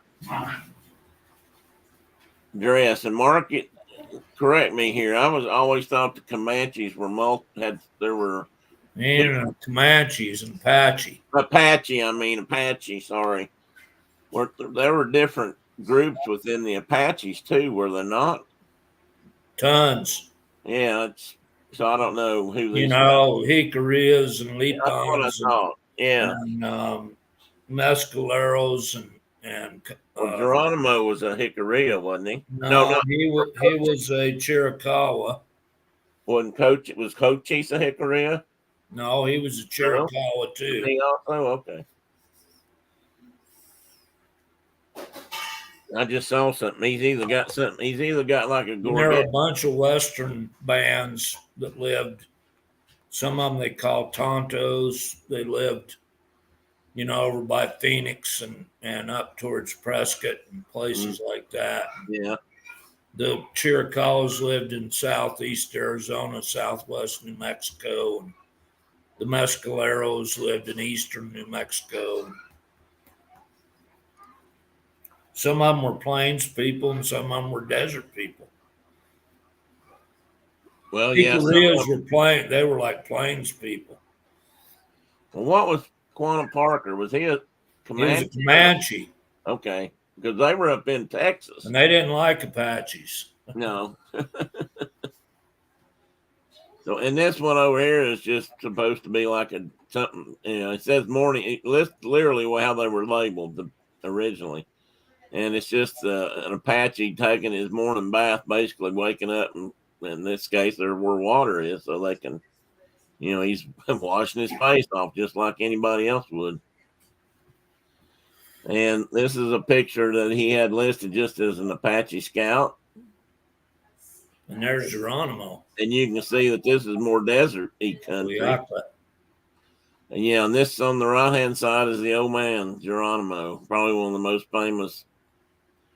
There's a few Indians from the West that are known by name, and he's probably one of the, Crazy Horse, Geronimo, Cochise, Chief Joseph, and, we can name more, but if you haven't read about a lot of that stuff, you only know the ones that kind of show up in movies. And he must have taken that photo at Fort Sill. Yeah, that's what I'm thinking. Which is where Geronimo died. That's where he was last imprisoned. Yeah, they sent him to Florida for a while. Yeah, he was in Marion, Florida. Which they hated because they just were not. Well, they died like. Oh, yeah. It wasn't their kind of country, And then they ended up sending them to Fort Sill, the ones they still kept in captivity, and that's where he passed away. I think I might. Oh no! Well, I don't know. I might have another one, but I'm not sure. And here's a couple of Arapahoes. And the older Arapaho warrior is all this one was labeled. And this guy down here, his name was Black Man. And there's no telling where that came from. I mean, it had something to do with something he'd done in his life or passed down from his father. I don't know how they name people in the Arapaho tribes, but Buddy. I thought these were interesting. These are Piegan, which are Blackfeet, are they not? Or were Blackfeet Piegans, or were Piegans Blackfeet, or both? Well, they're the southern band of the Blackfeet. Okay. And that's who these guys actually are. They had it listed like this. And this is just a camp. And I mean, I looked at this and I thought, I wonder if they did set that up for a photo, but maybe not. I mean, they would definitely camp near water if they could. And this would be more, well, this is probably Montana or southern Canada. Yeah. And these two guys on the right are actually a father and a son. And since I can't pull up my notes, I can't tell you who they are. But I thought this was really good, though. It shows you kind of how the lodge was decorated on the inside, and I believe they've got a liner in this. That's a liner. Yep. It's too vertical to be a lodge wall, and this bead case looks really neat. And if I'm not mistaken, Mark, that looks like porcupine quills to me. Could have been. So that might have been kind of an old thing, but if there's to have, that might be like a hand-me-down sort of thing, because but they still used them. They still use quills right up. They still use quills. Well, they do, yeah, they do now. But I thought for a while they'd gone to glass beads mostly. Well, they did both. Here's the rope right here in the middle between them. There's a rope hanging down. I don't know if you guys can see that, but that's the rope that circles the poles at the top of the teepee. And then you can take this rope and tie it down to a stake that's usually over here closer to the middle.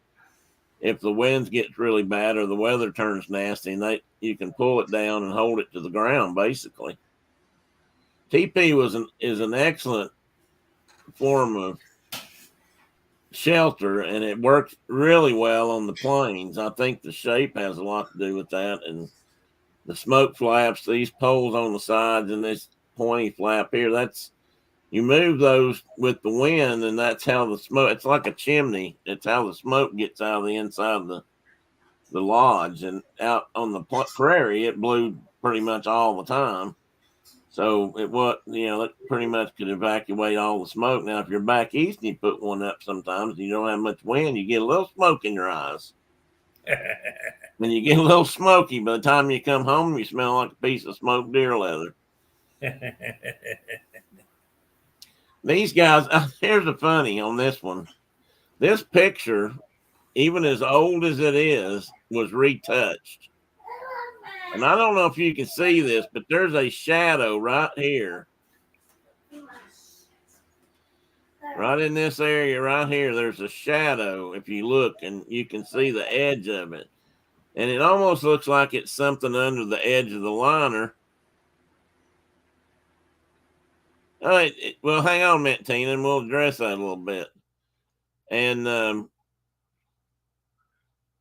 see you, Michelle. Thanks for coming by. I may have missed her already. We have the very first soccer game. Oh, boy. That ought to be fun. So I'll wait till he comes back to finish this. But there's an interesting tale about that shadow, or I thought it was kind of interesting.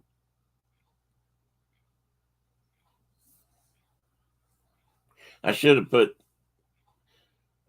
the next photo and that said in there. I just decided not to for saving room or whatever. Well, I'll go ahead and tell him. If you look, there was actually an original of this they found. And right there where that shadow is, there was a clock setting.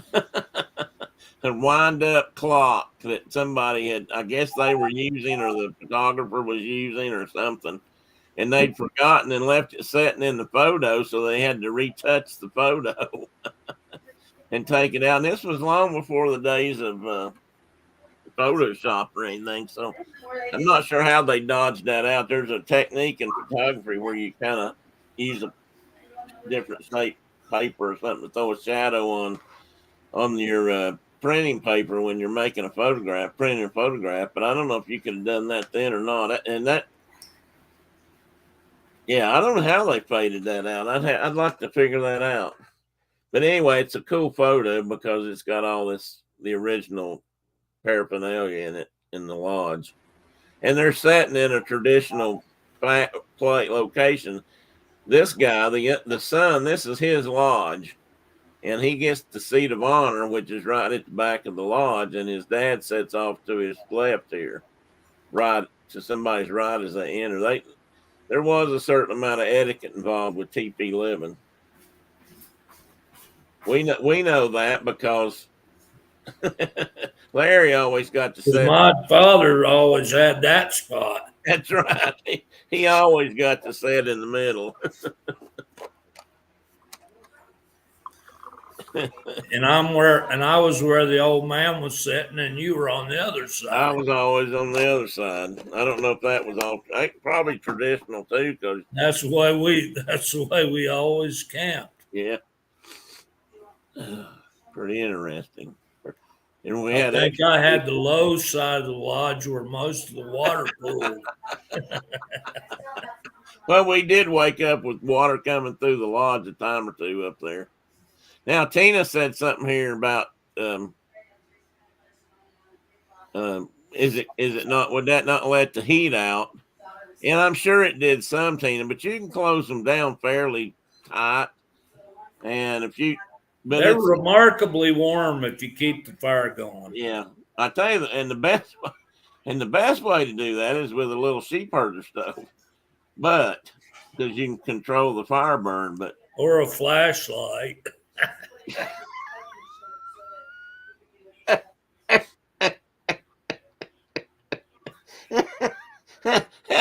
well, the heat from Sorry, the flashlight, sorry, folks. the heat from the flashlight, unfortunately, dissipates quicker than the fire, though. You got to be real close to the flashlight. You don't even have enough air in your lungs to blow on the fire.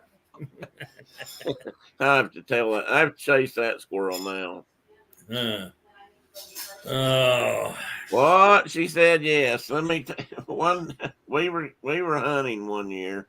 And we were up in the mountains and for around Thanksgiving, and we used to have cold Thanksgivings. And we were up there. Oh, bitter cold. And it got down around 0. Deer season. Yeah, it was deer season. We were up there, and it was somewhere between 0 and 10 degrees, maybe.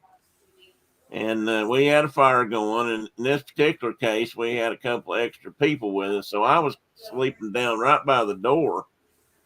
And I was trying to keep the fire going at night. But, you know, sometimes once you all get rolled up in all your sleeping bags and stuff, I was pretty snug. So I didn't, you know, if I fell asleep, I probably didn't wake up until the morning. We had a couple of, that's not a squirrel if it occurred. And so that's true, Tina. Good point.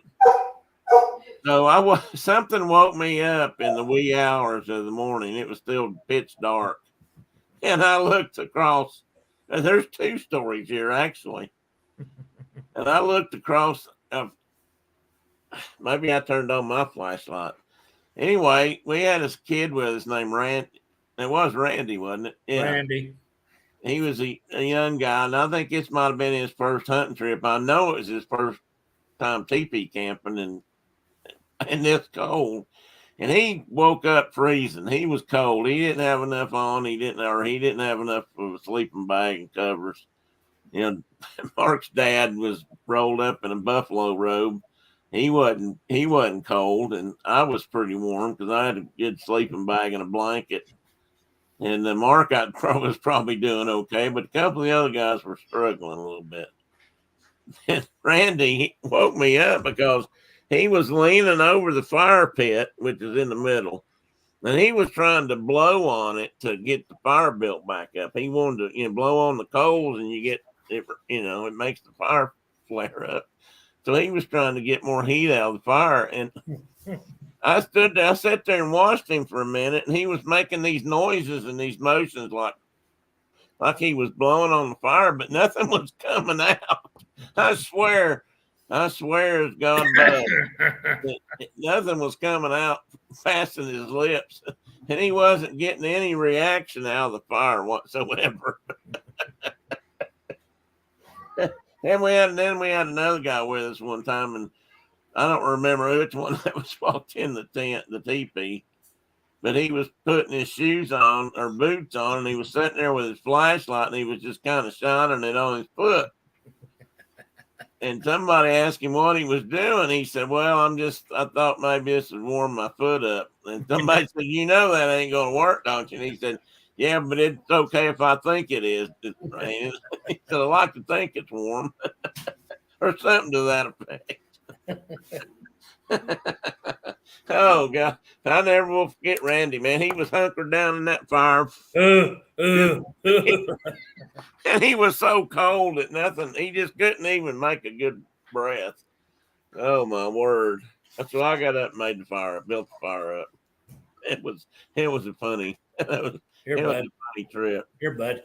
Those were two different trips. I don't think,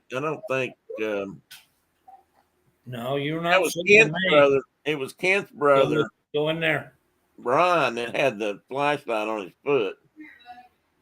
And Randy, I don't know if they were there the same trip or not. That was a pretty cold hunting trip. What do you want? Okay, here we got a few of the Cheyenne that he took pictures of. We got Dog Woman here on the middle. And we got this was an unnamed chief.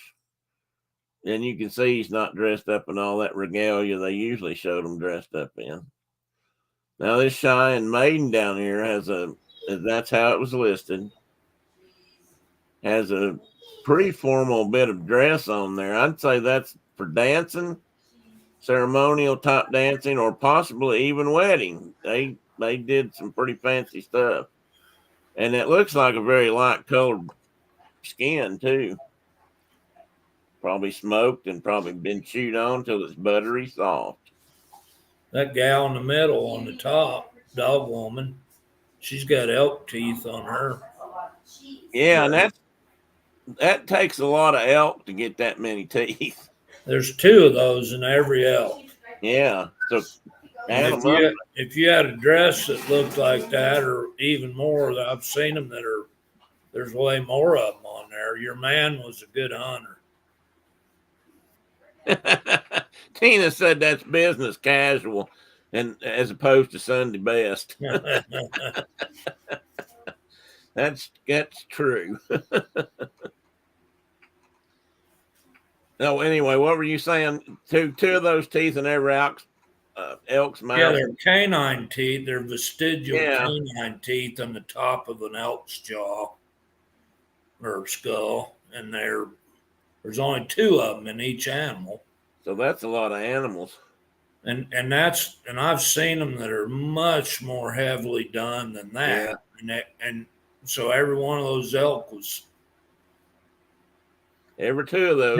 Her husband had killed every one of those elk. And yeah, that's probably an elk skin she's wearing, or very could be, may not be, but anyway. And I mean, Curtis really did a good job. It looks like a couple teachers I had over the years. Which one, her? That one on the top. Well, I think there was some we probably referred to as Dog Woman. We just didn't know. Well, she just looks like she's suspecting that there's ne'er-do-well occurring. Yeah, you can almost see her setting it. Like, I'm watching you, boy.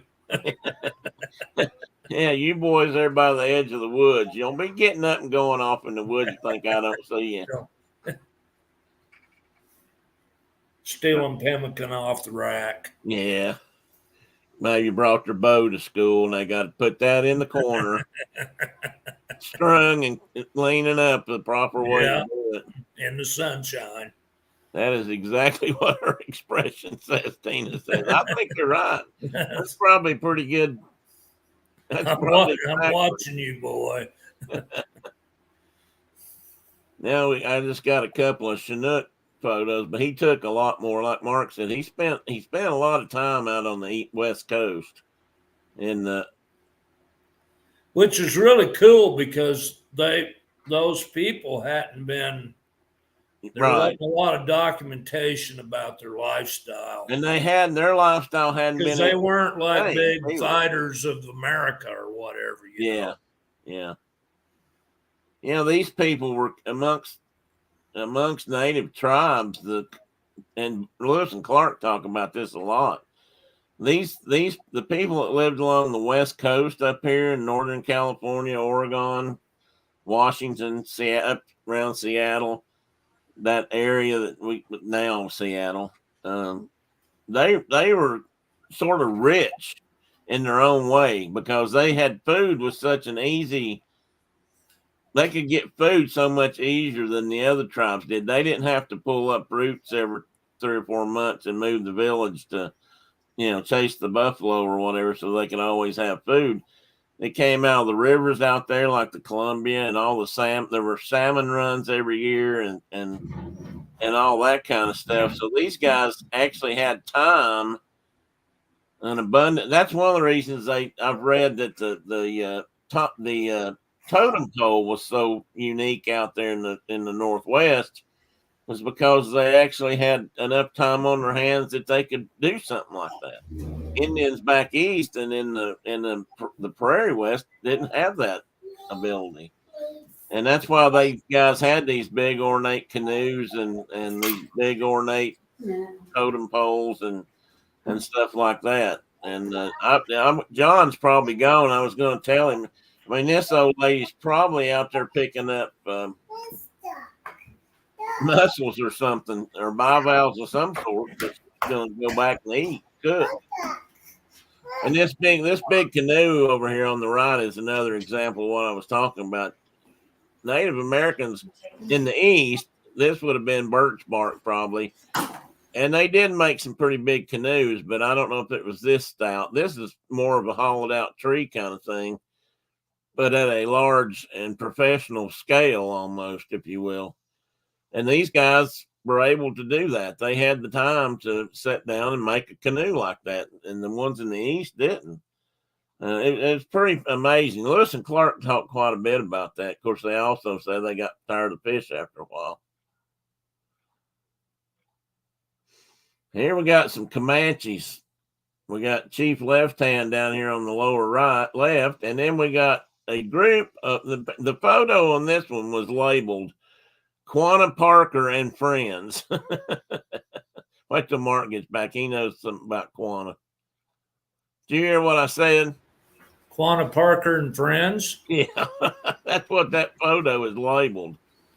And I think that's him right there in the middle, isn't it? That's him right there in the middle, and and they would have probably been friends. But that looks like Geronimo sitting. Yes, it sure does.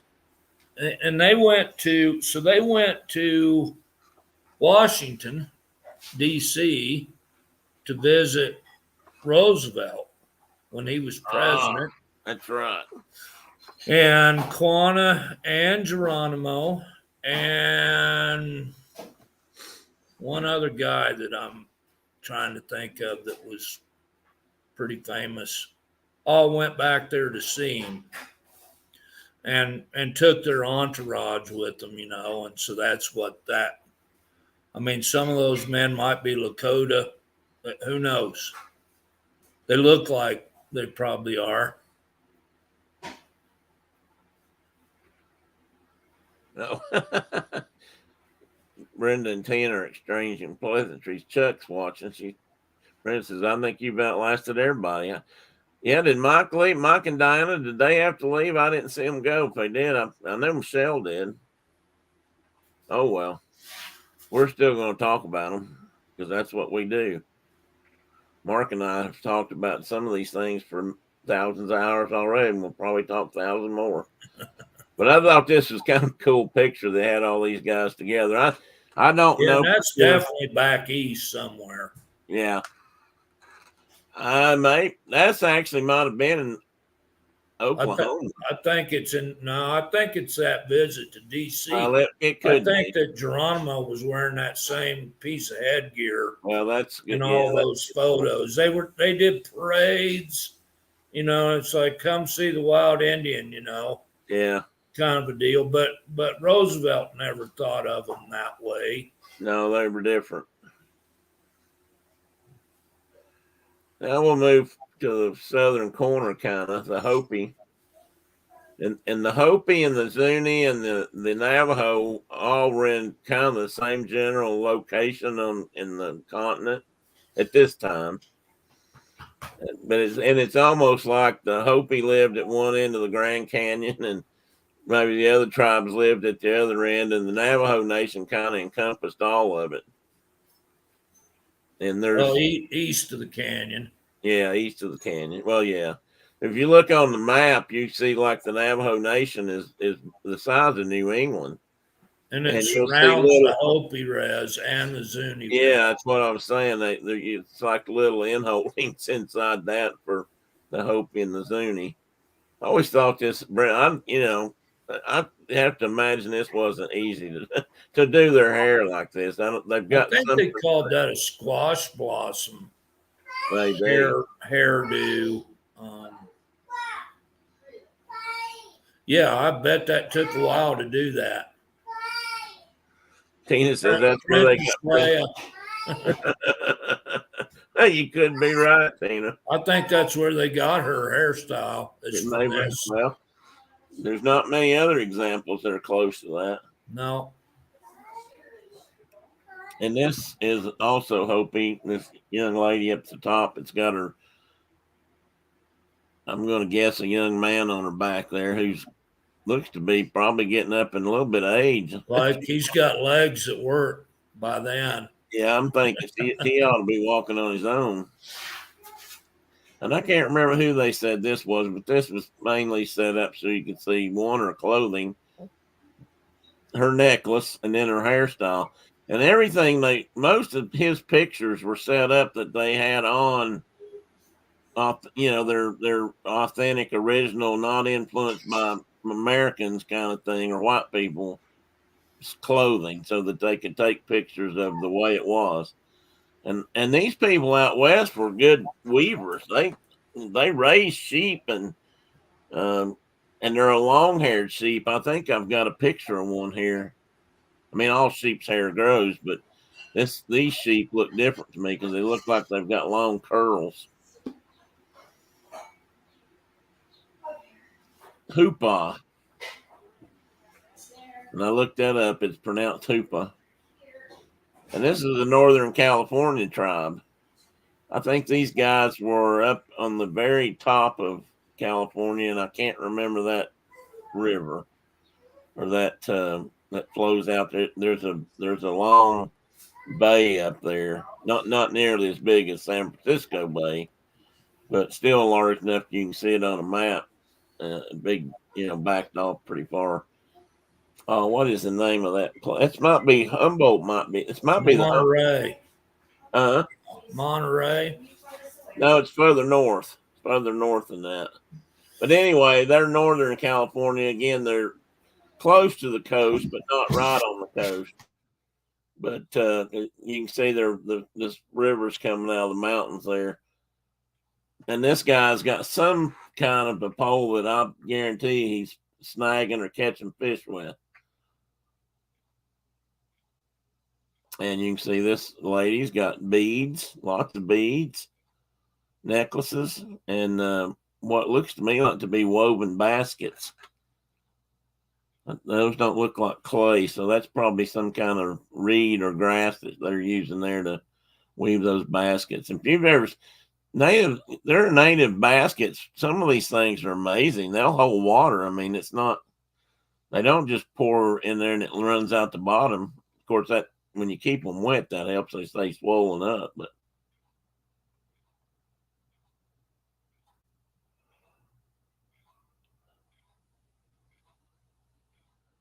We'll get the Mandans. I'll wait and see if he comes back in a second.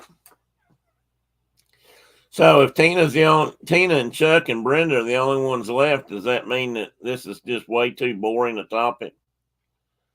This may not excite people all that much. It always has me, but it may not everybody else. And I first became aware of Curtis through a documentary now, and I can't remember which one it was. It's been a long time ago, and I thought, wow, wouldn't it be cool to have that whole set of books? And those whole set of books you can't find them anymore. You can't get them. There's a couple of sets in big museums like New York and the Smithsonian, that sort of thing. This is the man. If you wonder why I'm bouncing around, these are alphabetical. I just put them in here alphabetically so I could keep track of them in the file folder. Oh, that's a tribe, a lost tribe. So these are Mandans, and this is a Mandan law. I think they call them lodges, or did they call them something else? Earth lodges. Earth lodges, yeah.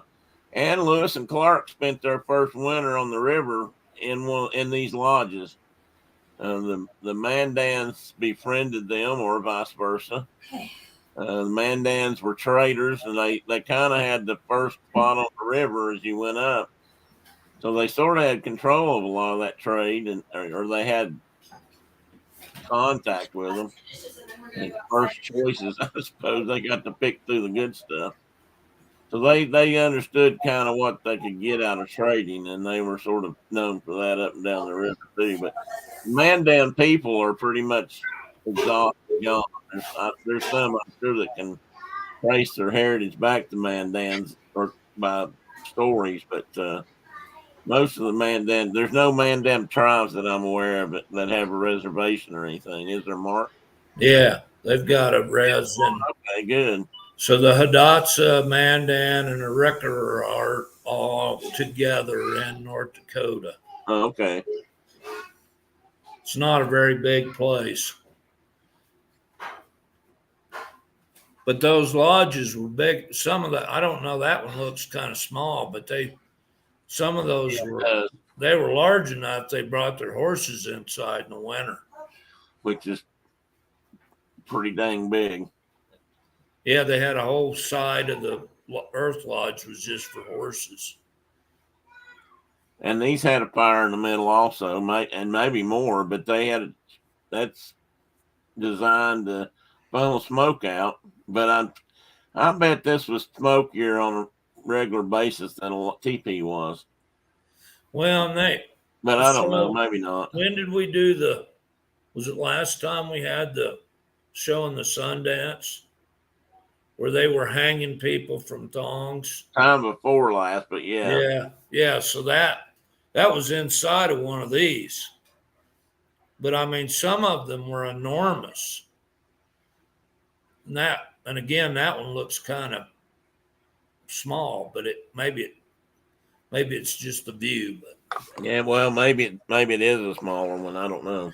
And the Mandans and the Arikaras and the Hidatsas lived in these part of the year, and part of the year they lived in skin teepees. And the same with the Pawnee, they did the same thing. Lived in these part of the year when it was cold, and part of the year when you were following the buffalo, you had hide lodges. Mm-hmm.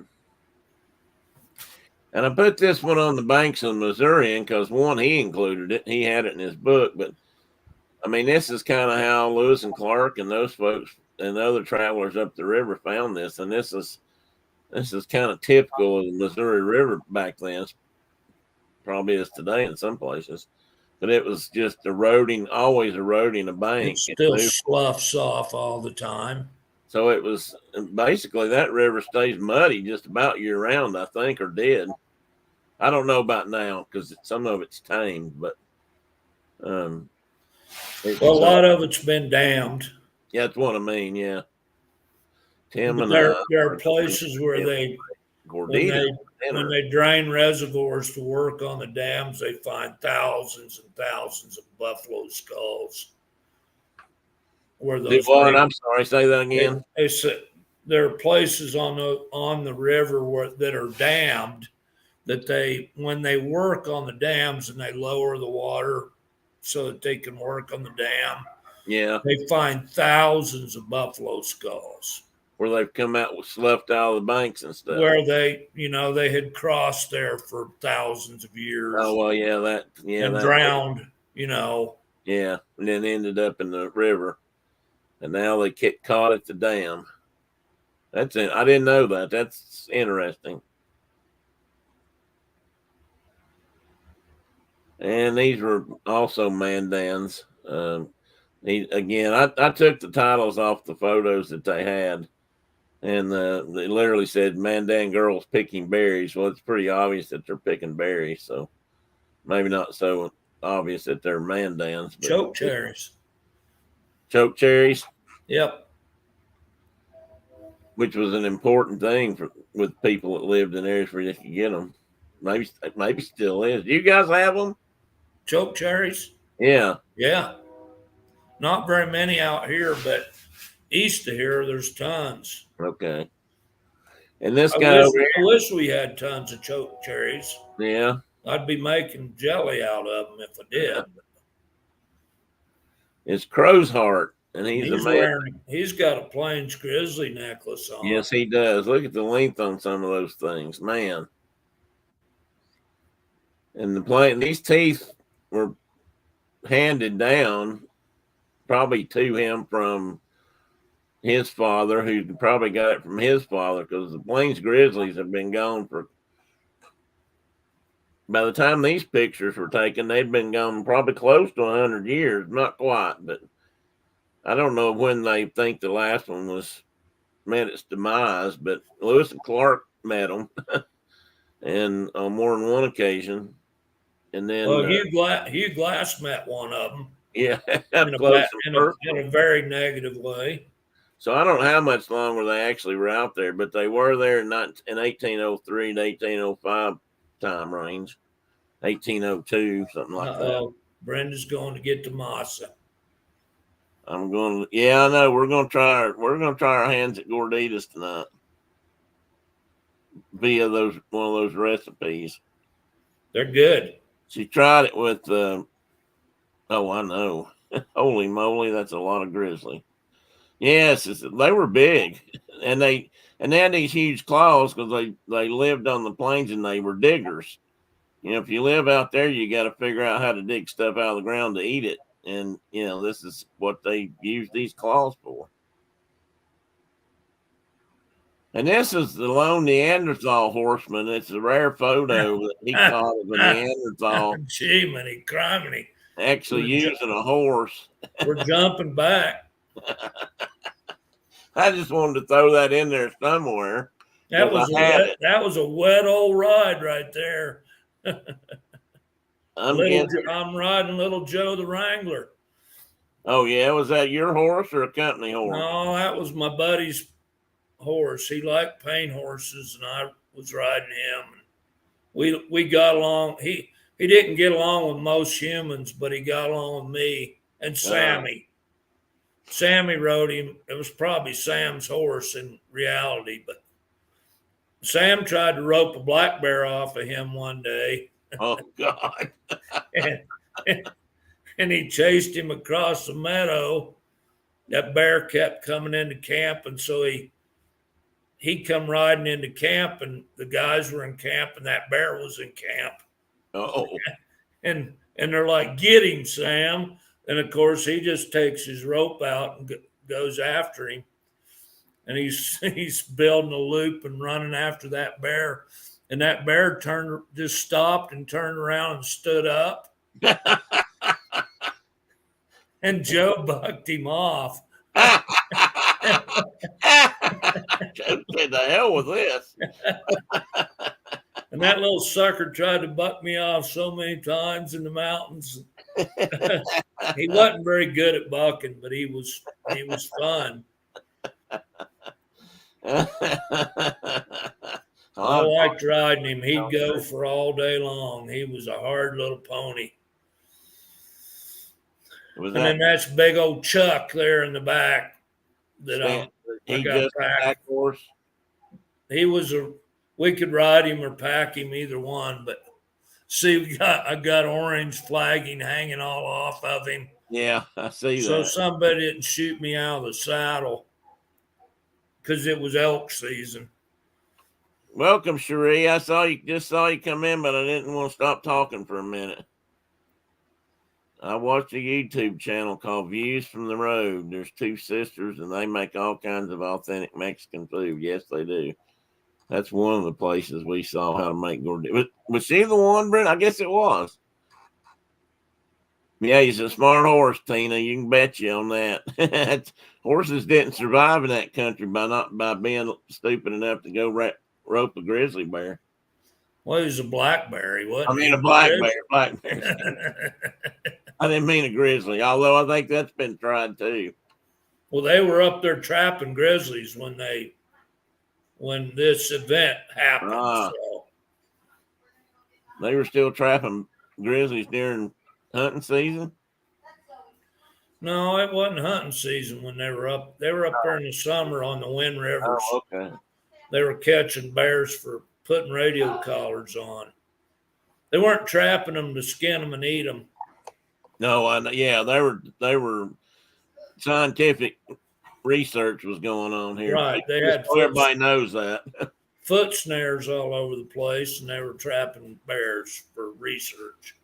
Now we're going to talk about the Dene a little bit, the Navajo. And that left picture is actually of a sand painting, which either that guy slipped in and took or they let him, but that's pretty unusual at one time. They don't like to let people photograph sand paintings because they're sacred. Well, they do. They sell them and stuff now, but I don't know if they're the actual, images that they use during ceremonials. But the sand paintings were probably still are. They're for healing purposes. They're for healing purposes, yeah. They're important to the Navajo or the Dene.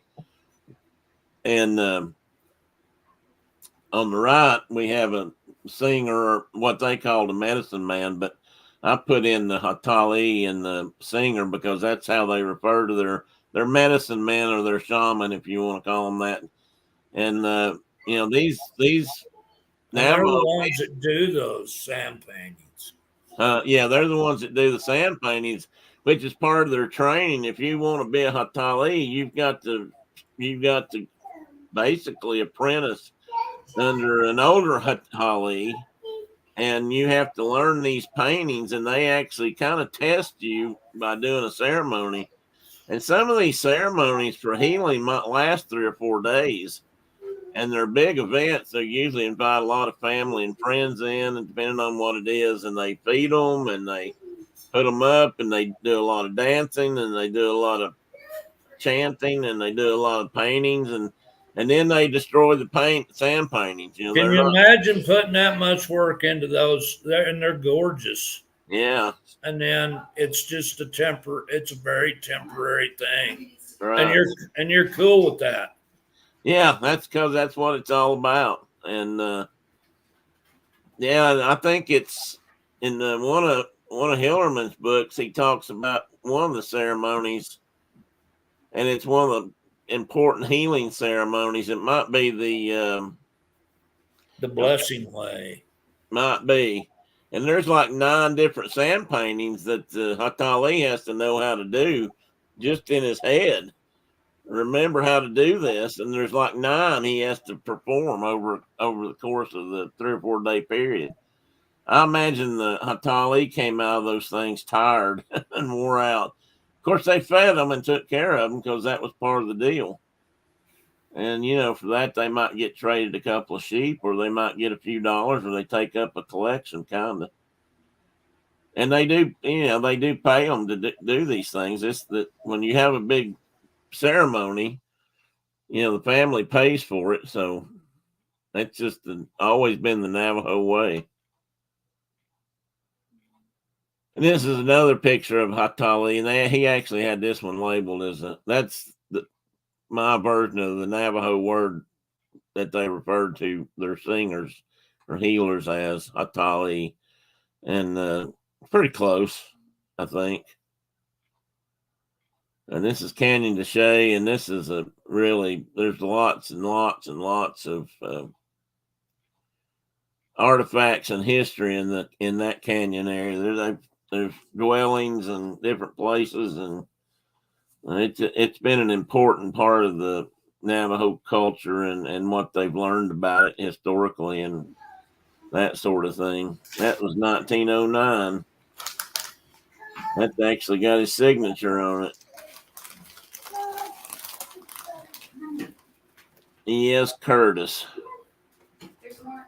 Oh, there's all. I was trying to just talking a little bit about Canyon de Chelly and how important that is to the Navajo people and to how much history they found, their cultural history they found in that area.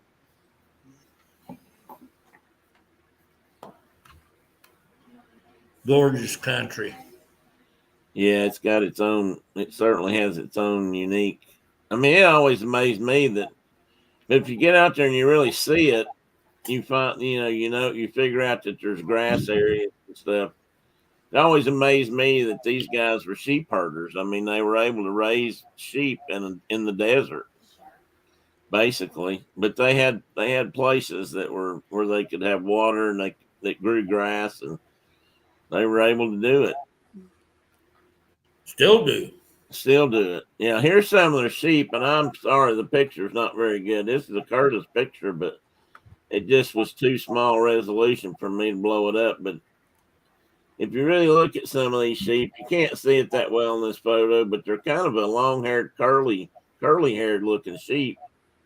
And I don't know when they started raising sheep and how far back they go in their culture, but they've been doing it for a long time. But that wool was important to them because they were famous for this right here. This young lady is weaving a Navajo blanket or rug right there, on the spot. And this is a typical Navajo weaving loom. And I'll tell you what, I don't know how they did this back then. This was probably memory too and passed down from the stories, but I can't even imagine that, figuring out how to weave a pattern into a rug that comes out consistent and matches the other side and all that. I mean, that fascinates me. That you can even do that. People can do that. Whoop, whoop, whoop. And then we got some Nez pears, whatever. And these two pictures are actually the same guy, but there were two versions of it. And this is Chief Joseph himself, who was famous for saying, "I shall fight no more forever." The cavalry chased his tribe all over the mountains. And you should see that. Yeah, what, the mountains? Where they went. Yeah. Over through the Beartooth and up through that Cody country, and their entire people were with them, men, women, and children. Yeah. What was left of them. And how they got through that country horseback was amazing. And they finally, if I remember correctly, they finally got to the point where he just couldn't. He didn't quit fighting. And in many ways, he wasn't really defeated. They were defeated because he just couldn't put his people through it anymore. The women and children, and that travel, that running from was that Cook? I can't remember who was up there chasing them at that time. But they just finally stopped and said, that's why he's famous for saying that, "I shall fight no more forever." He knew it was, he was basically losing it by attrition, I guess you could say. I don't know how many were left, but when they actually did surrender, but I'd have to say proudly, if I was one, that they never got defeated. He stopped for his people. He was defeated soundly. Do what? He was defeated soundly. Well, Yeah, I guess, but He capitulated, but yes, he needed to for his people. right, right. Yes, I guess you could say He that. was on his way to join Sitting Bull, which is hilarious to me because they were mortal enemies. Yeah, well, that just shows you when times get rough, you got to make But he friends. was going to Canada to live up in that same part of the world with Sitting Bull, Yeah, well, and he almost made it. and he almost made it. And well, it wasn't Crazy Horse talk trying to get his people up there too, and he surrendered. Crazy Horse joined the crazy. They signed Crazy Horse up as a scout to hunt him down. Oh, okay. But then they decided, well, maybe he's not really doing what he's saying he's doing. So they locked him up. So they killed him instead. Yeah, killed him basically, while his own people held his arms. Yep. The bayonet is they got the bayonet at Fort Robb. Do they really? The Yeah. actual bayonet? Yeah. You can Wonder who- stand on the spot where they killed him. It's a very odd place, odd feeling, odd. I bet, especially for somebody like you. I was disappointed in the choice of horses he put this one Nez Perce on because they were really famous for Appaloosas. They more or less created the breed, and And I've seen that photo that Curtis took there. yeah, And in some of the photos, they say that that's a Cayuse man, well, maybe which were related to the Nez Perce, and they were out in the same part of the world.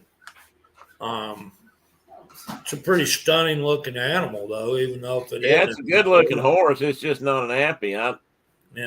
Since that was such an important part of their culture, I would have thought he would have gotten somebody with an app, but maybe that's why it's not. I don't know.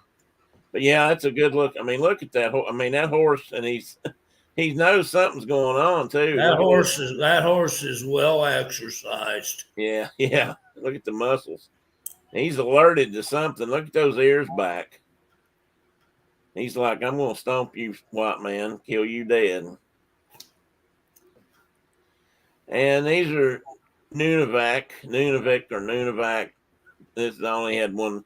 I could have gotten more pictures of all these folks, but I just didn't want to add more and more too.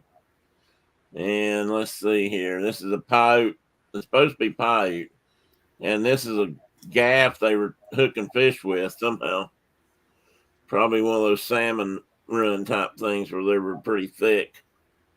I don't know. Maybe they got them where they were close to that rock wall and just kind of between the barb of that or the point of that gaff and the rock caught them. I don't know. Looks like a good way to fall in the river. It does that. Look how steep that is. And I got a couple of Sioux pictures. Don't know who these men were. And these are this is a crow. I can't remember. This was this guy. White man runs him. Yeah. You know that, or you tell? I had that written down somewhere. No, On my notes. he was a scout for Custer. Yes, he was a scout for Custer. That's what I was going to say. And that was his name. White man runs him. Yep, that's right. That's another thing that was on my notes that I didn't put on the picture, but I named all these Oto, or I don't know how they pronounced it. It was spelled a couple of different ways. That's correct. And Oto. and they were a separate tribe, but they were somewhat related to the Sioux, if I'm not mistaken.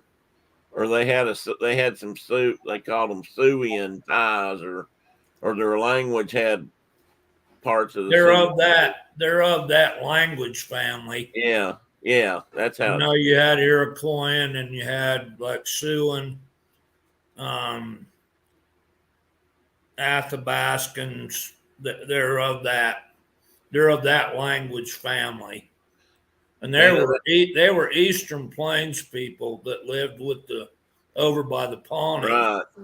That's right. They came out of the Minnesota, Wisconsin area originally, or at some point. They got pushed west. I just now noticed that guy right there's got on what I would probably call a peace medal. Yeah. And is that Lincoln? And an otter. He's got an otter turban. Yeah. And he's got Plains grizzly claws. Plains grizzly claws. But I mean, he would have been from like eastern Nebraska and western Iowa.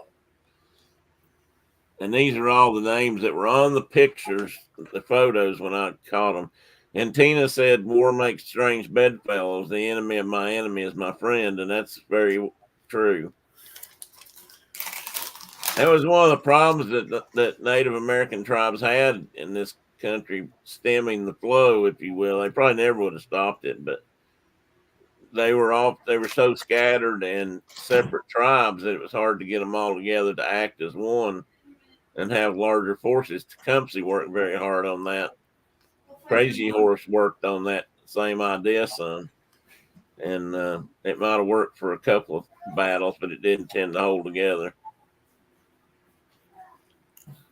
And we got some Zuni pictures and typical Zuni type dwelling over here. Again, these guys have a small reservation within the boundaries of the Navajo Nation, I believe. They may have one outside too, or part of it may be. I can't remember, but if you look on a map, you'll see them. And these are just pictures of them doing different things that they would be doing in different dress.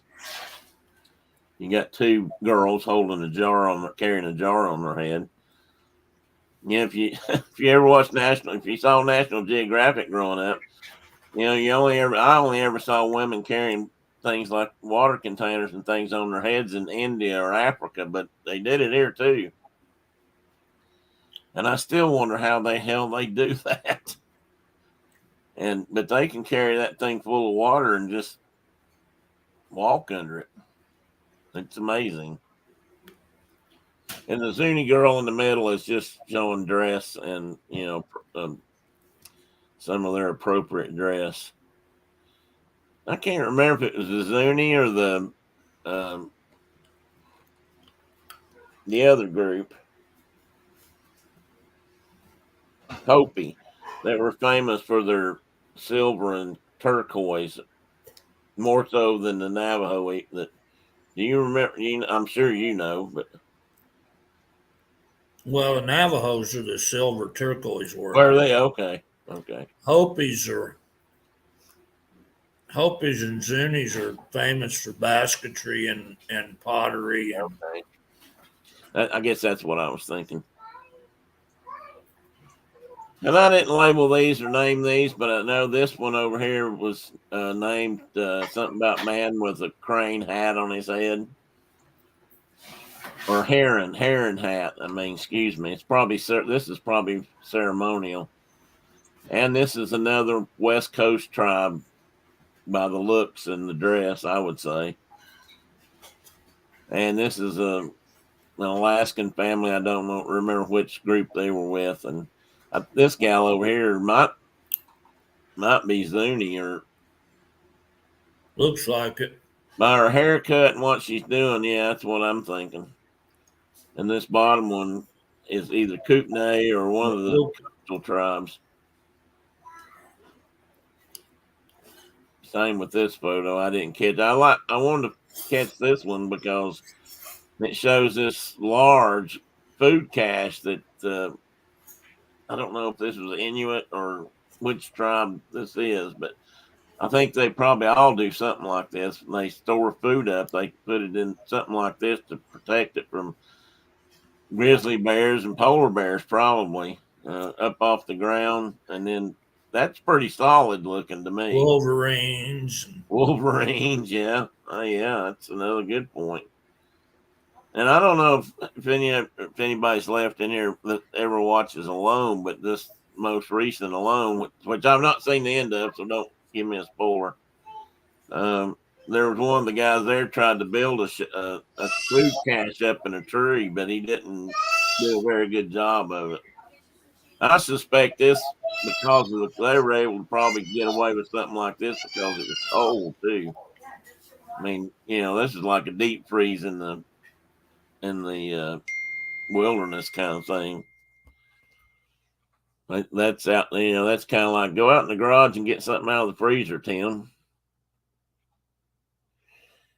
And that I didn't mean to. I thought I took this picture out. Actually, I guess I saved it at the wrong time. But this village was on the coast of. Dang it! I wish I could get to my notes. Curtis took the picture at the top, and this is a native village in Alaska, built right on the side of this mountain and the water's edge, basically. And this is it 50 years later after it had been abandoned. And they moved out for various reasons. And you can see there's been some white civilization encroachment here because they've got some of these are more like real houses at this point. But this was, at least they said this was 50 years after the village was abandoned, which was after this, I believe. So mid-century in the 1900s or so, 1950s. Like I said, Curtis lived till 52 or until 1952, and he was taking pictures in the 40s, I believe, still. I know he was still working into the 30s in places. I think that's the last photo. And then we got the German Chingachgook again. Yep, that's it. I didn't put an end slide. I actually ran out of slides there without knowing it. I was lucky I got to the end with one left. So anywho, that is that part of that. And I just wanted to show it because I think it's special that somebody had the foresight to go out there and do that and try to preserve this for history and all mankind to know that these people existed, and this is how they dress and what they look like, and this is a small offering of all the stuff he took. I mean, those volumes are full of picture photos of each tribe and people in the tribes, and it's just pretty fascinating. And Mark's not in the picture with me here, but he's in the picture with me down there, so I'm kind of lost here for a minute. I was going to pull up something.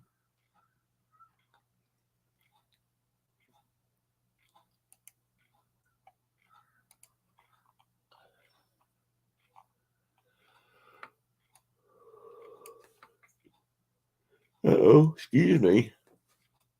Just trying to see if I could.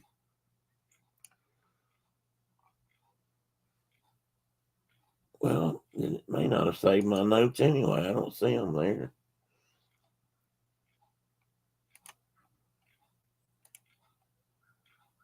Anyway, and that's all, folks, for that part of today's business. We're officially on squirrel time and officially running late. So I'll wait till my brother comes back there and we'll probably say good day and good afternoon. And anybody that's still left wants to go play football. Carol, I don't know if you're still listening, but I don't know. Does Michigan play today? I was going to look up and see if Tennessee was on somewhere today. I can't find them, which probably means they're on the station I can't get anymore again today. However, I have fooled them. I can go find. I know how to find them now.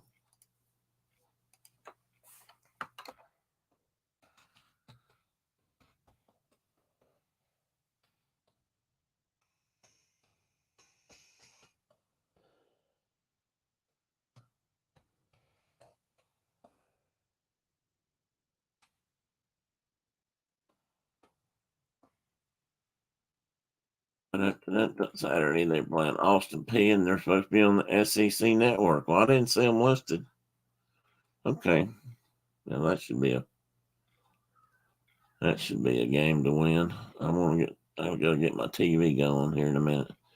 I'm mumbling, folks. I don't know why Uncas is still not here. Oh. Well, Maybe he'll get back in a second. He was gone already, wasn't he? Well, if it helps, he's not in the picture we see. Yeah, he's not now.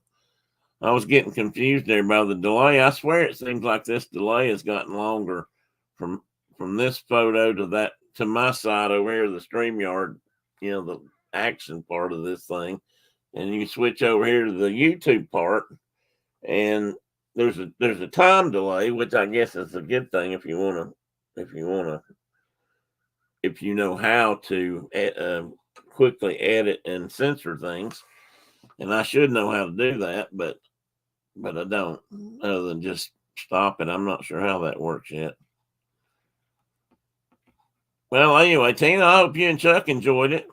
I don't know. Actually, that ever since I saw Curtis's work, I've been fascinated, and I'm sure I saw it on a Ken Burns documentary or somebody that did a documentary where they actually covered things like that.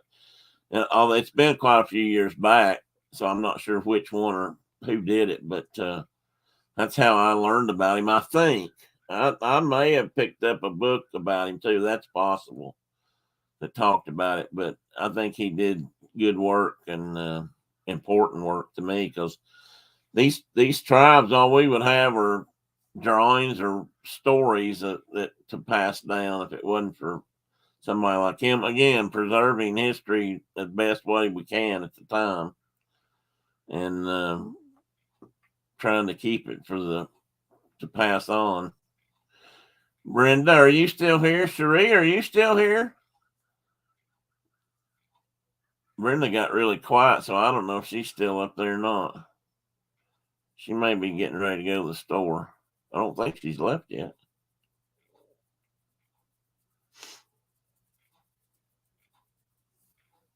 Well, guys, I'll tell you what, I'm going to cut you loose, and I'm going to hang around in the green room and wait on Mark to come back and say bye and all that sort of thing to him. I'm sure he's ready to go. He may have something else to do. Sammy and Jess may be leaving to go into that swar. There he is. Well, there you are. Sorry, I got the world's coming undone. I figured it was. Either they were all, kids were leaving to go to town or whatever. They were already left. Oh, okay. Grandma was getting ready to go to town with the kids, so we were having dog herding issues. You and your dog herd. I don't have any problem herding dogs at all, but my wife has dog herding issues. You want to say bye? Because she won't tell them and mean it. Yeah, you got to mean it when you tell them, or they won't. Yeah, dogs are dogs. You gotta behave like a dog. If you don't, they don't respect you. That's for sure. You can't say, now don't come out the door. No, you can't. And there usually needs to be a foot involved or something, because that's how they communicate with each other. Right. Well, you hang on there just a minute. I'm a good dog. You obey, you listen. Well, I'm a good alpha dog with my dogs. There you go. She needs to be a more alpha female then. So she's got that control. All right, Tina, Chuck, anybody that's left, Mark, don't leave yet, just for a second. And everybody else can hit the road. We're going to sign off and Mark sayonara over here. And sayonara and I don't know what else they say. I don't know what the Navajo say. I should know. I've been reading a lot of it lately. So see you guys next weekend, and hopefully, I don't know what we'll talk about next weekend yet. It'll be something a little different. I'm going to do something like this every couple of weeks, but not every week. And so we'll figure that out when the time comes. But anyway, you guys have a great weekend. Everybody that's still here, thanks for coming and have a great day. Hasty lumbagos. Is that like Hostel Taco or Uh-huh. I can't remember the manana one. Oh well. Maybe it's Hostel Manana. I don't know if that Tasty don't sound right. manana. All right, bye.